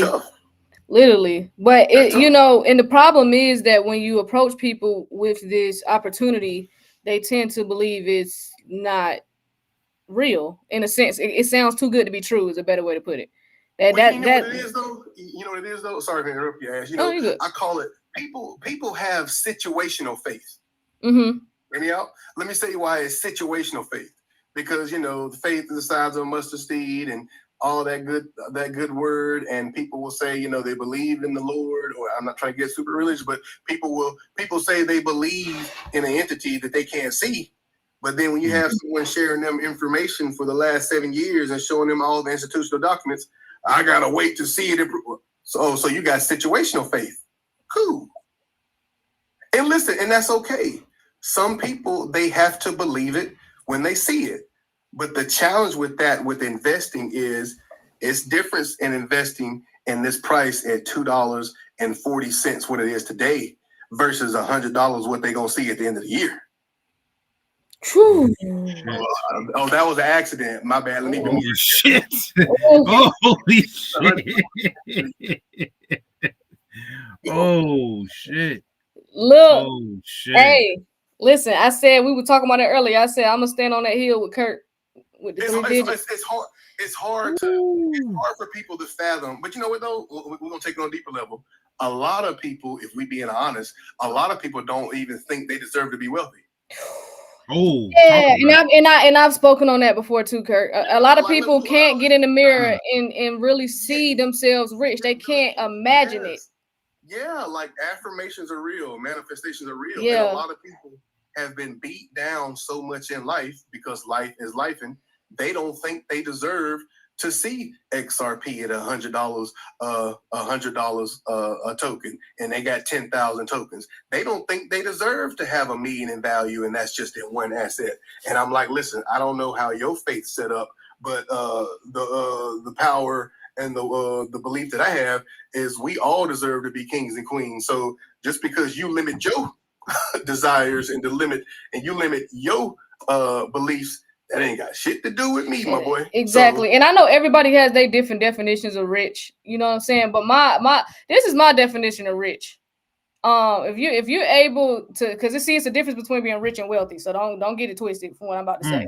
But if you can pay all your bills on time, you debt free, and you're able to go on a vacation 3, 4, 5 times a year. In my definition, you're rich. If you're able, if that's your lifestyle. Now, wealthy is that you're able to, your cup is overflowing and you're able to help others as well. And of course, you're just on a whole different level financially. But that's my definition of wealth, is when you're able to just go out and just, hey, I woke up today and I want to just open up a barbershop, so I went and go bought some property. Like that's wealthy.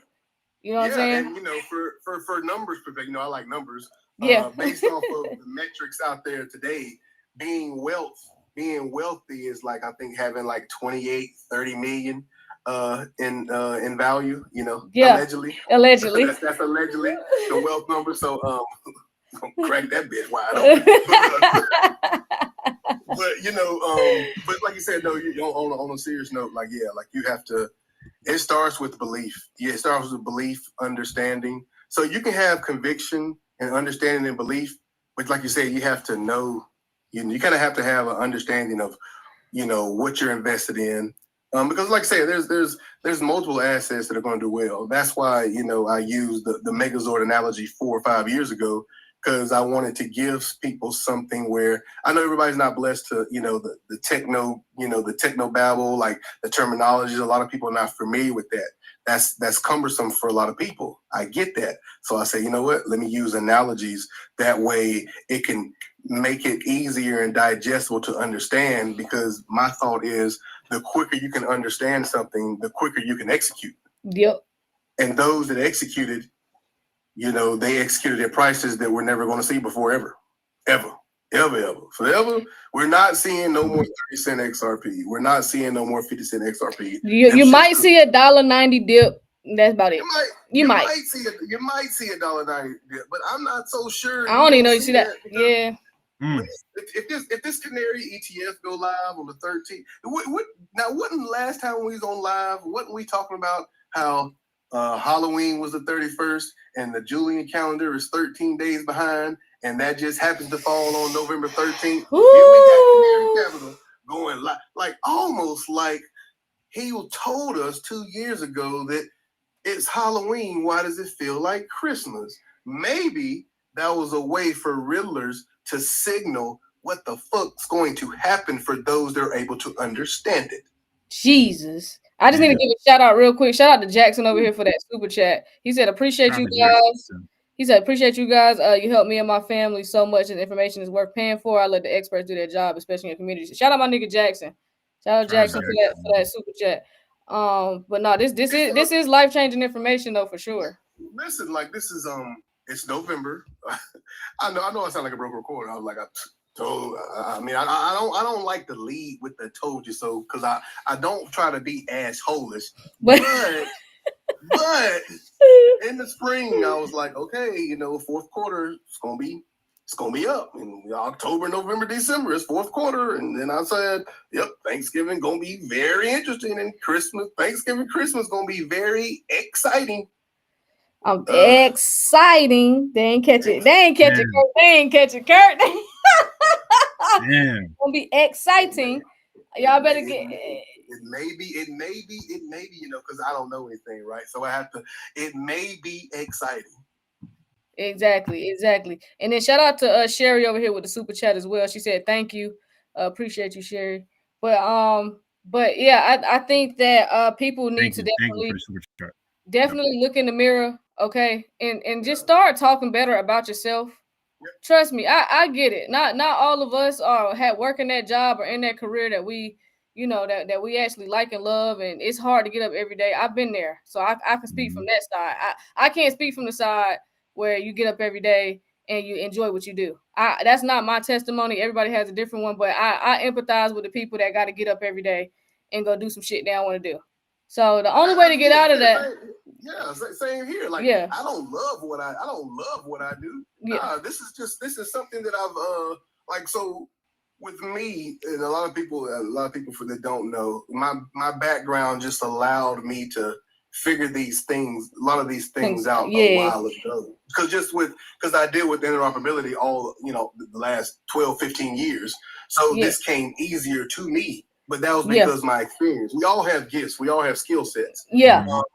But the beautiful thing with a community of people that are all trying to help is you get to find out other people's skill sets, and you can lean on their understanding versus leaning on your own. Another good scripture from the good book. Do not lean on your own understanding. Nope. And a lot of people lean on their own understanding, and they don't want to get educated on what they don't know. That's why they miss out on things, because going back to pride and ego. Listen, pride and ego is going to have people like it's so expensive. It's hella expensive, especially when the opportunity that's presented itself with these digital assets that have utility. The prices that people have been blessed to get in, you know, it's hard for people to fathom where these prices are going to be 5 years from now, and where they're at today. And that's why it's always good. Like, if you can find and lock in with a visionary that can see things farther than you, then you just try to be like a USB card and just, you know, take as much input as you can. Like, that's the beautiful thing about, you know, with y'all and just being like a collective of just information and value people can plug in. It really is like, you know, like analogy, it's like a USB card. Everybody just gets to plug in and upload and then go about their day. Because the information is priceless. And then when you execute on that level at these prices that people have been blessed to partake in, it's those conversations 3 and 4 years from now where you're like, damn, you're talking with your people and you're talking with those that were in the journey with you, and you're just sitting back laughing like, you remember when this shit was 50 cents, 10 cents, 20 cents, 30 cents? Like, and that's the time we're in, but it's hard for people to see that far because of life and just the daily struggles. People only see those prices that are reflected in the market today. And it's hard for them to think about the future price when life's got them in the chokehold today. So my message today for people is, you know, continue understanding what you're investing in. Keep your distractions to a minimum. Like, the FUD is at an all-time high. Like, the goal is to shake you out of your investments. Like, the banks and the institutions, they don't give a fuck about it being $50, $100, $1,000. They print money every day. Yo ass, we work every day. So they don't care. So when the price appreciates and they want people to sell, like, that's what they're going to do. But it's going to get bought up so fast because they don't care about that. Like, these institutions, and that's why I try to just share people, like, because people are afraid of large numbers. They don't really understand the magnitude of how much money is flowing through the system. So when they hear like Swift has an average transaction fee of 6%, like, do y'all not know like the average Swift payment is $1 million. So $1 million times 6%, they spending 60 bands on transaction fees. Sheesh. You think they give a fuck about a XRP price at $50, $100? They gonna buy as much as whatever the fuck they need because they spending 60 bands on $1 million transaction fee. That's just the man. That's small. These motherfuckers spend 20, 30, 40 million in like. That's why I laid in with my IG post. Y'all motherfuckers, excuse my French. A lot of emotions can be removed if you pull out that calculator and do simple math. And that's the thing. And then you show people and they still look at you like, hell no, that ain't gonna like. I'm like, damn, like I don't know. I know I'm a little different than everybody because I always knew I was gonna be rich. I ain't know how, when, where. I couldn't have told you that, but as a kid, I always knew I was gonna be rich. I always knew. I'll give you a prime example. I ain't gonna take up all the time. I just seen a video on a guy, sharp guy, but he was talking about Bitcoin and XRP, and he was like, people are stupid and crazy talking about these $1,000 prices, and I'm like, you don't know what the fuck you're talking about, because a lot of people they revert back to the market cap, and it's like we're gonna beat this horse so dead. Like, why is it still kicking?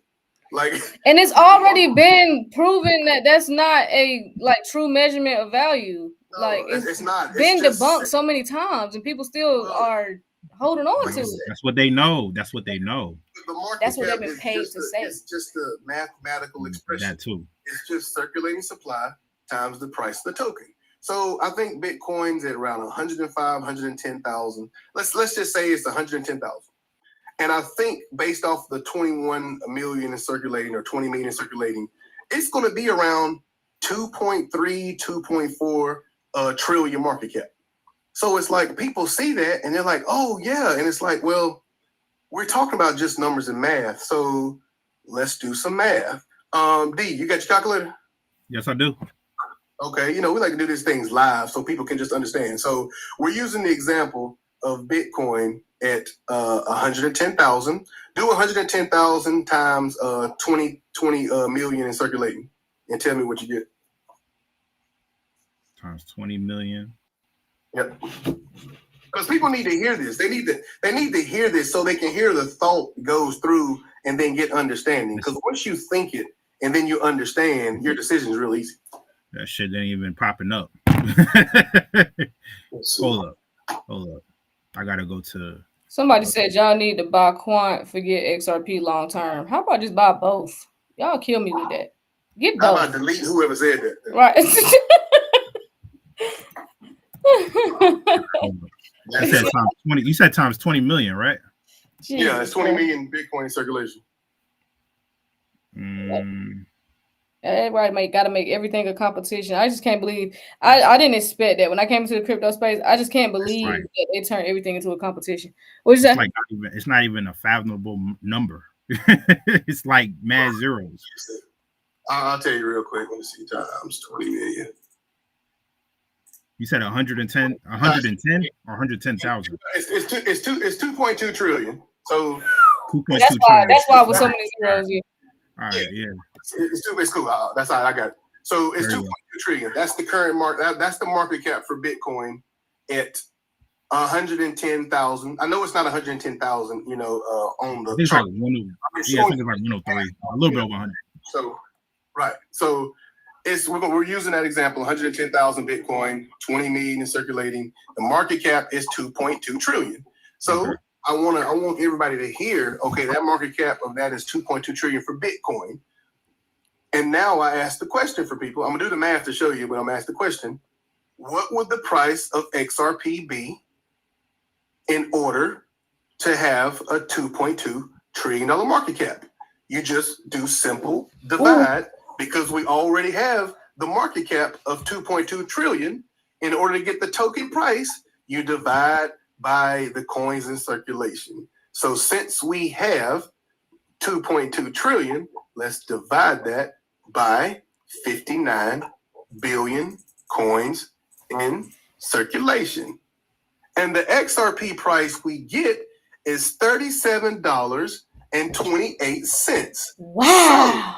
So, since we're applying simple math, this is why we're having the conversation, because when you have understanding, you can make a decision. So based off of that data right there, when Bitcoin is at 110,000, it's at 2.2 trillion. In order for XRP to flip that Bitcoin 2.2 trillion, the XRP price needs to be $38. That sounds pretty obtainable, being that the circulating supply is getting ready to get bought up by institutions. I mean, you brought up a good point, but the reason why I say people don't understand what they're talking about, because they just don't understand what they're talking about. Because even though Bitcoin has a lower supply, circulating supply, well, the inverse happens if XRP has a larger circulating supply, meaning you don't need a high coin price to match the market cap. This is simple multiply and divide math. Damn. But I wanted to do that mathematical expression only. So that's why, when I speak, so my tone comes a little serious and more like positive when I'm like, no, XRP is going to flip Bitcoin's. It's going to flip Bitcoin's market cap, and people are going to have an oh shit moment because they didn't take time to understand market cap and circulating supply. Because this is why I say the things I say. So, for example, and we did that with 110. So I want to do this right here while we're on the phone. So I want to show people how silly people sound when they make some of their statements, and it has no fundamental clarity behind what they say. So then when I jump in the posted comments and I'm like, you don't know what the fuck you're talking about. The man says this right here.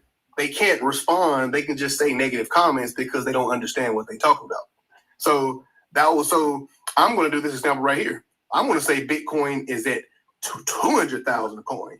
It ain't ever fucking going there, but we're going to use that as an example just so people can see what the XRP price would have to be to flip a 200,000 Bitcoin token. Because remember, the market cap is coins in circulation times the price of the coin. So you got somebody who said that's assuming there's no escrow from Ripple.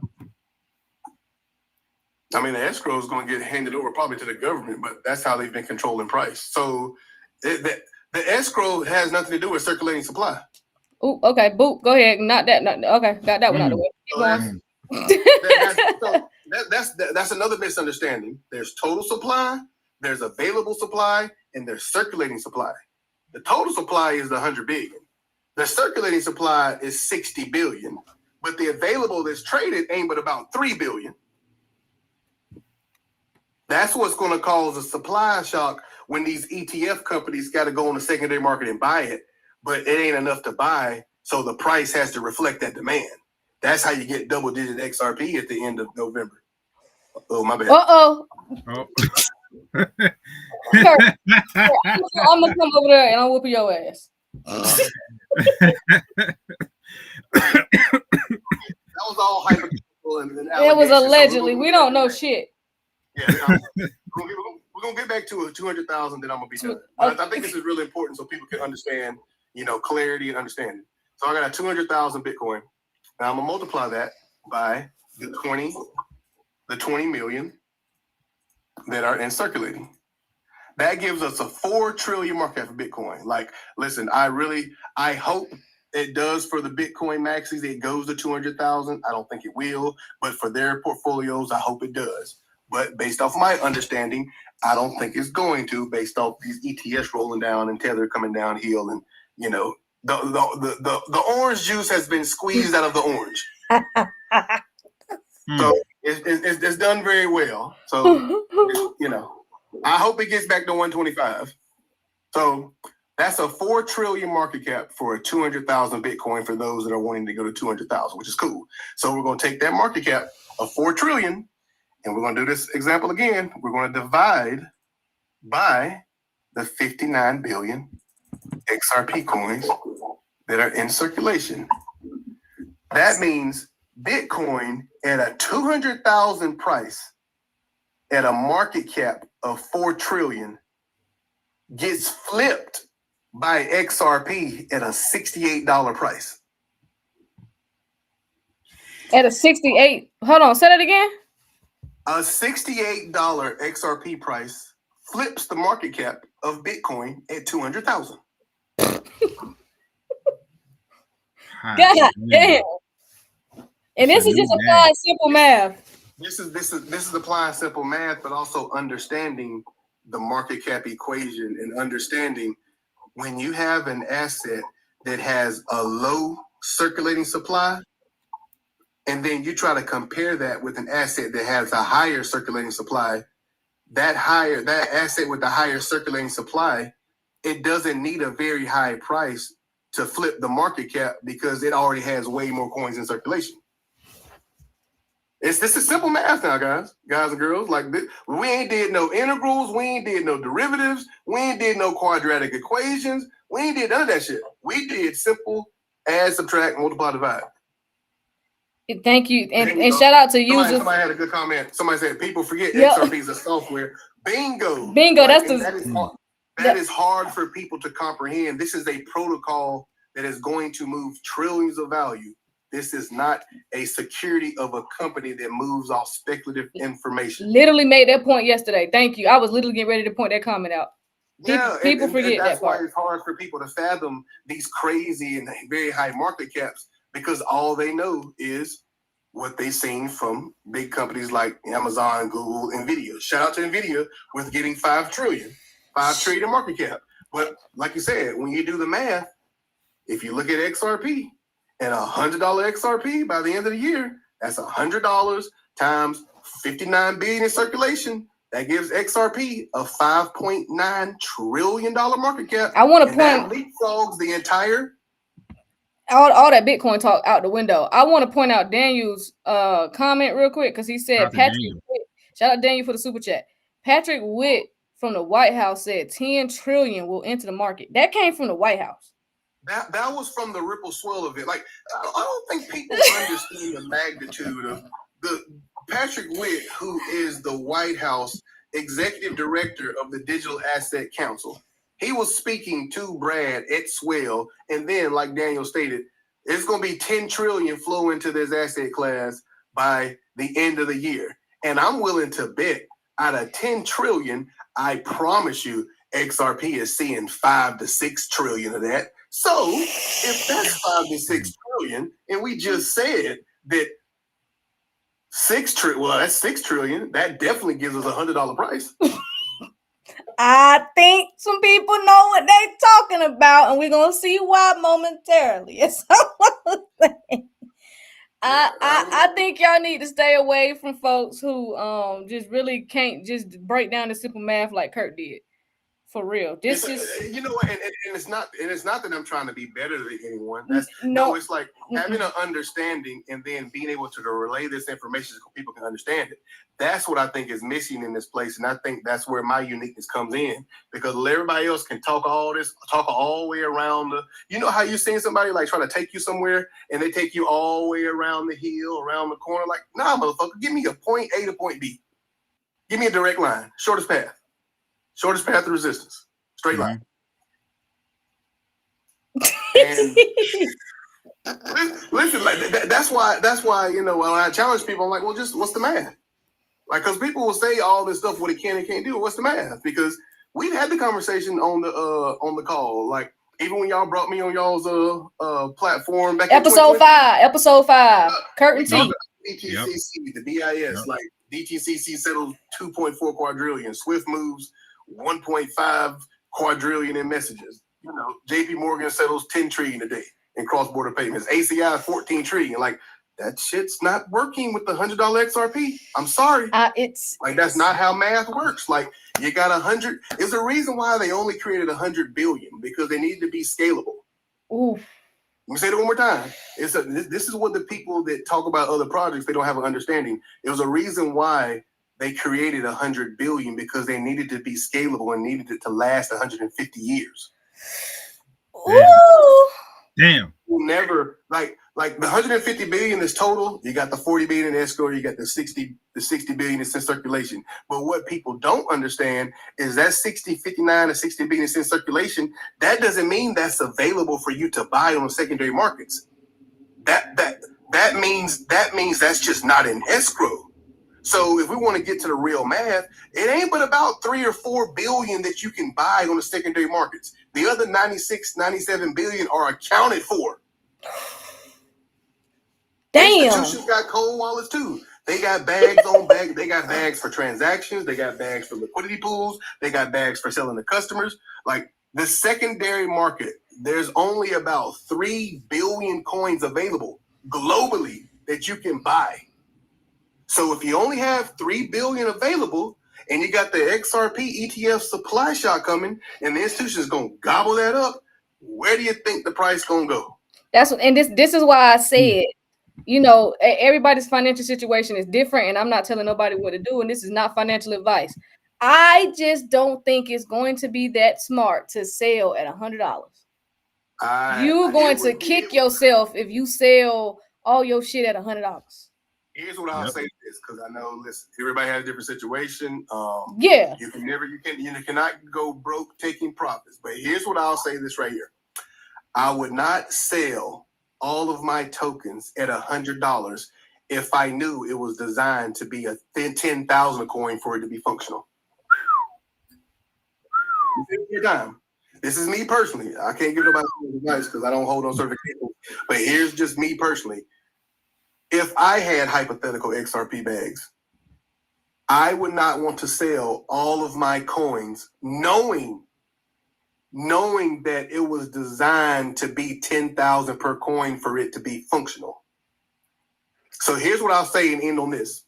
There's a difference between ignorance and being a dumbass. Ignorance is defined as just making a decision off of lack of information. We've all been ignorant in our time.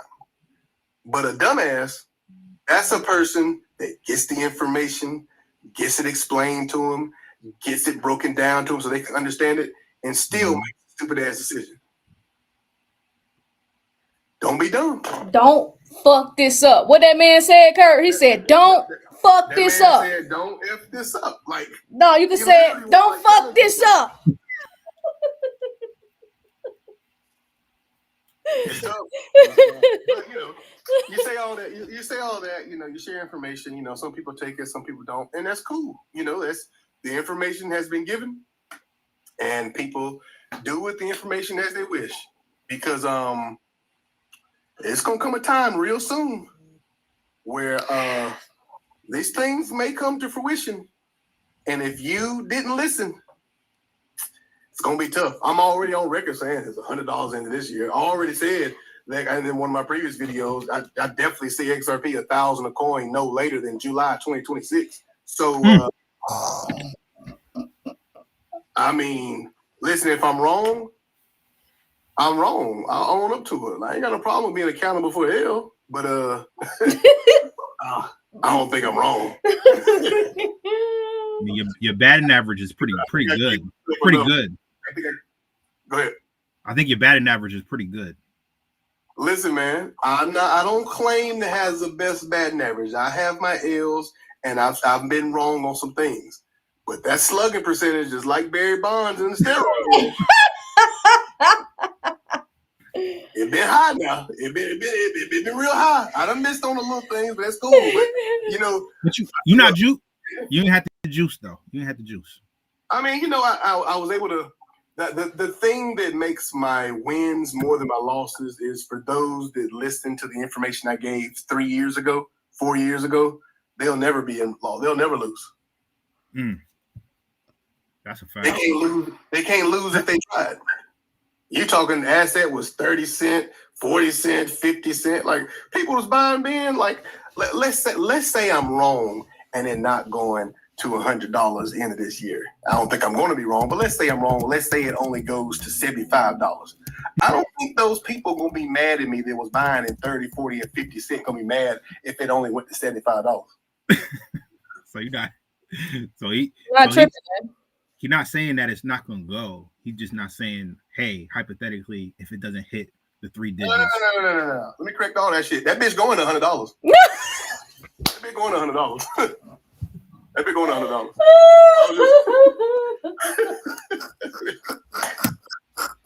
$100. Where does yo fam? And we gotta make the lives a little more exclusive. Some of y'all ain't even deserve this to hear that shit. Oh man. I definitely think it's going to hit $100 end of the year. We're confident. Yeah, I think that, and I definitely think it's going to be 1,000 by July 2026. Like it's a lot that's getting ready to happen, and it's not like that's what I'm saying. Like when I was saying those numbers earlier, in the DTC settles, like when you start looking at these quadrillions of values that's floating out here in debt, it ain't but so much XRP that's going to be used to settle that. Like when you start looking at 3 and 4, quadrillion, and you looking at, what if XRP only settles 10%? Well, 10% of 4 quadrillion, that's 400 trillion. Okay, that's simple math. Well, that's 400 trillion, and let's say if it ain't but 50 billion in circulation, let's say only 15 billion is going to be settling that. So I'm gonna do that quick little math real quick. So just to show people, like they said, the shit was designed for 10,000. I didn't say that shit. Arthur Britto, David Schwartz, and Jed McCaleb, they said the shit. They said it was designed for 10,000 coin. They clearly smarter than me because they built the whole fucking ledger. So we're gonna use that 4 trillion, and we're gonna say, okay, let's say XRP. I'm being super conservative now. So this is where you need to hear these numbers so you can understand what's going to happen. So I'm being super conservative when I say XRP is only going to settle 10% of those 4 quadrillions. I mean, it's going to be like 40 and 50%, but we're being super conservative. But we're going to use the math to back up our understanding. So 4 trillion multiplied by 10%, that's 400 trillion. Okay. So I'm gonna pipe 400 trillion. That's a big ass number too. Good Lord. So 400 trillion, and now I'm gonna be conservative because we know it's 59 billion in circulation, but they're not going to be able to use all of that because remember, institutions are going to have liquidity pools. They're going to have it in custody. They're going to have it, for transactions. Like so. Most of the whole goals is for them is to absorb as much XRP as they can, so they will never sell it. They will use it to create financial products like ETFs and DATs and other things that are going to be coming out, so they can create products on top of it. The goal of them is to hold it forever and never sell the asset, but actually just sell you a financial a certificate, like the same way. The people that buy the gold ETF, the institutions don't sell you gold. You get the paper. You get the ETF. They will never sell you the asset. They're only going to sell you the hot cake. They're going to sell you the pancake because they can buy it, they can sell it, they can buy it, they can go up or down, put options on it. That's how they make money off of the products, and they will never sell you the asset. But back to the math. So we have 400 trillion, and let's say that okay. There's only 20 billion worth of XRP that's actually going to be used to settle these transactions. I'm being very gracious with 20, but we're going to use 20 billion. So I got 400 trillion, and I'm going to divide that by 20 billion. That gives me an XRP price of 20,000 a coin. Interesting. It's very interesting because they said it was designed to be 10,000 to be functional. I guess 20,000 is functional. 20,000 sound good to me. I'll take it. Sure will. Hey, so shout out to Daniel. It could take 5 years for it to get that, but I don't think a person would be mad at a $2 and 50 price today, and then in 5 years in 2030. It's at a max of 20,000. It's going to be higher than 20,000, but like I said, we're being conservative. I want to be conservative. So you're being a little nice because I'm like 20, 30, 20,000. Yeah, I'm being super conservative so people can understand what this thing is designed for. But if you can't handle this conservative math, then shit, you don't need to open your eyes for the real numbers. And for those that are not patient, listen, all your ass was finna do before you knew about these assets was work. That was y'all plan. Y'all plan was to work for them retirement benefits. So I think you can wait 5 to 10 years. I think you'll be all right. You bring up a real good point. Like people have already planned to work till they 65 to retire, but they can't wait 5 years to be financially free. That's what I'm saying. But all your plans was before you knew about this opportunity was when you took that job, you saw the benefits, you saw the pension, and you saw that and was like, okay, I'll do this until I'm 65. Blah blah blah. Like that's what the fuck y'all was finna do. Like let's keep it 100. So I don't want to hear nothing, but I want to shout out Daniel's comment real quick. It's two of them. I want to shout out Kurt because I think you'll like it. He said 1K XRP at 10K is $10 million. Do the math on that. If you got 1,000 XRP, it's built in the code for 10,000. That's $10 million, earning 3% a year. In DeFi, if you put it wherever you want to put it, that's 300K without selling. 300K a year just from earning yield, or APR, whatever you want to call it. Now, I got this other comment. Shout out to Daniel. He said when you was talking about the founders of the XRP ledger, he said don't forget about Robbie Mitchnick. Am I saying his name right? Yeah, the head of digital assets for BlackRock. Right. Yep. He said don't forget about. He said let me stop. No, he cool. No, I like Daniel. I like Daniel. Yeah. I like Daniel too. Isn't it interesting how when Robbie was sent over from he was allegedly sent over from Ripple to BlackRock, but then he scrubbed his LinkedIn account, so now you can't see where he worked at Ripple. Ooh. I actually remember when that happened. When that LinkedIn. When you've been around, you've seen some things. Damn, did somebody have the screenshot of that? No, I do remember that happening. Yeah, he was him and Susan Athey, the one that created the XRP calculator back when he was interning back in 2017, and then 2018 he went to BlackRock, and now is heading their digital assets. Interesting. It's so isn't it also interesting that the Ripple Swell conference was held right across the street from BlackRock? Damn, that's wow. Oh shit, Kurt. It could have been anywhere. Damn.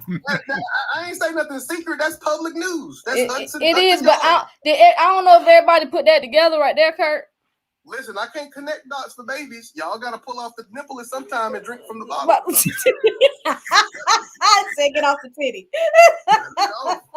Gotta get off. 45 years old now. You can't be sucking on the nipple no more. Get your bottom on. Hey, my nigga Daniel said he got receipts, Kurt. My nigga Daniel said he got receipts.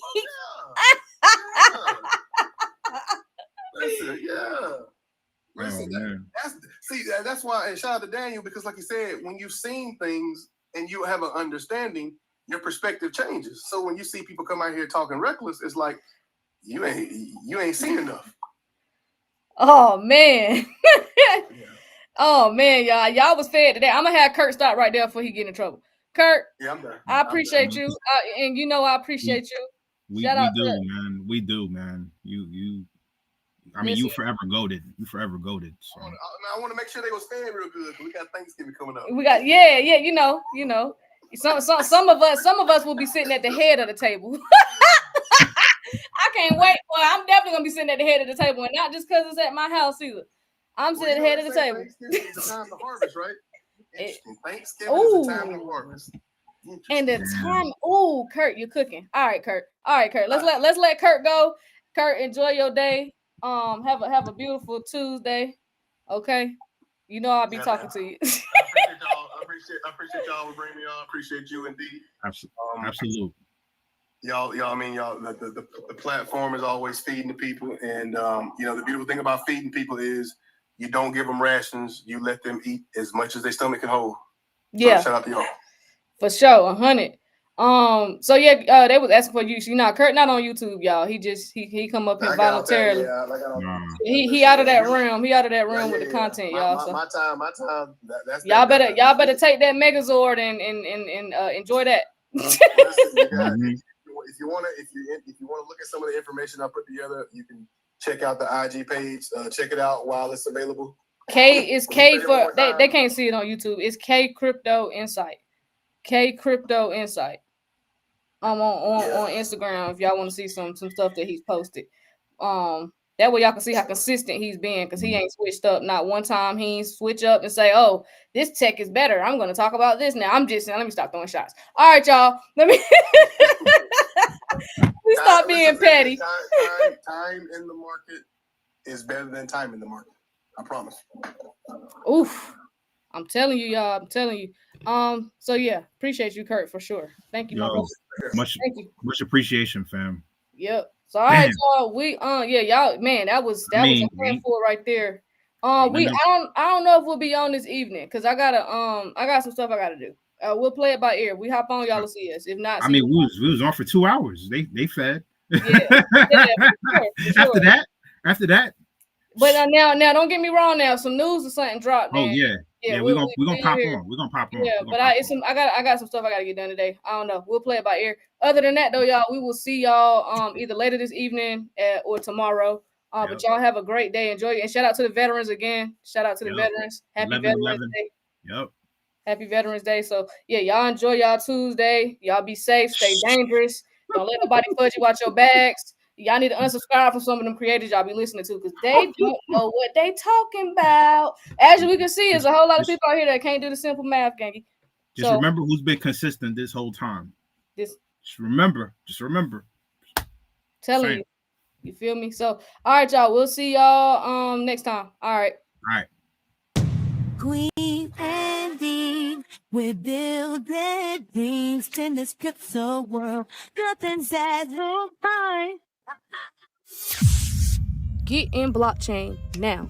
Stop listening to the media. Stop listening to all the naysayers and all the doubters. Those are the same people that told people that the internet was just a phase. And now look at the world. Can't operate without the internet. Listen, real quick. Don't disrespect yourself. And look these up. Right now. You won't regret it. Things are happening. Look these up. Right now. So clean indeed, dropping crypto gems. It's like they got the vision, seeing future trends. Twire with the moves before the crowd reacts. First to make connections, no room for the hacks. No speculation, just straight facts in the flow. Navigating this market, watching profits roll. From Bitcoin to altcoins, they know the game. In the world of finance, the change in the frame. Queen's got the insight, D's got the voice. Together they rise, man, and make the right choice. Educating the masses, bring it back to the dark. In this crypto revolution, they igniting the spark. So if you wanna roll, you better tune in tight. Queen and D on the mic, bringing truth to light. With every podcast episode, they set with pace in the hustle at the block to their light. So free. Shit going crazy right now. Let me just go ahead and share my screen. So yes, the House passed the Genius Act in a 307-122 vote. Shout out to Congress who was tired of stifling innovation and got this done. So yes, the Genius Act is headed to President Trump's desk, who plans to sign it at the White House ceremony. This shit real deep. Kween and Dean, this shit real. Oh my god. Oh my god.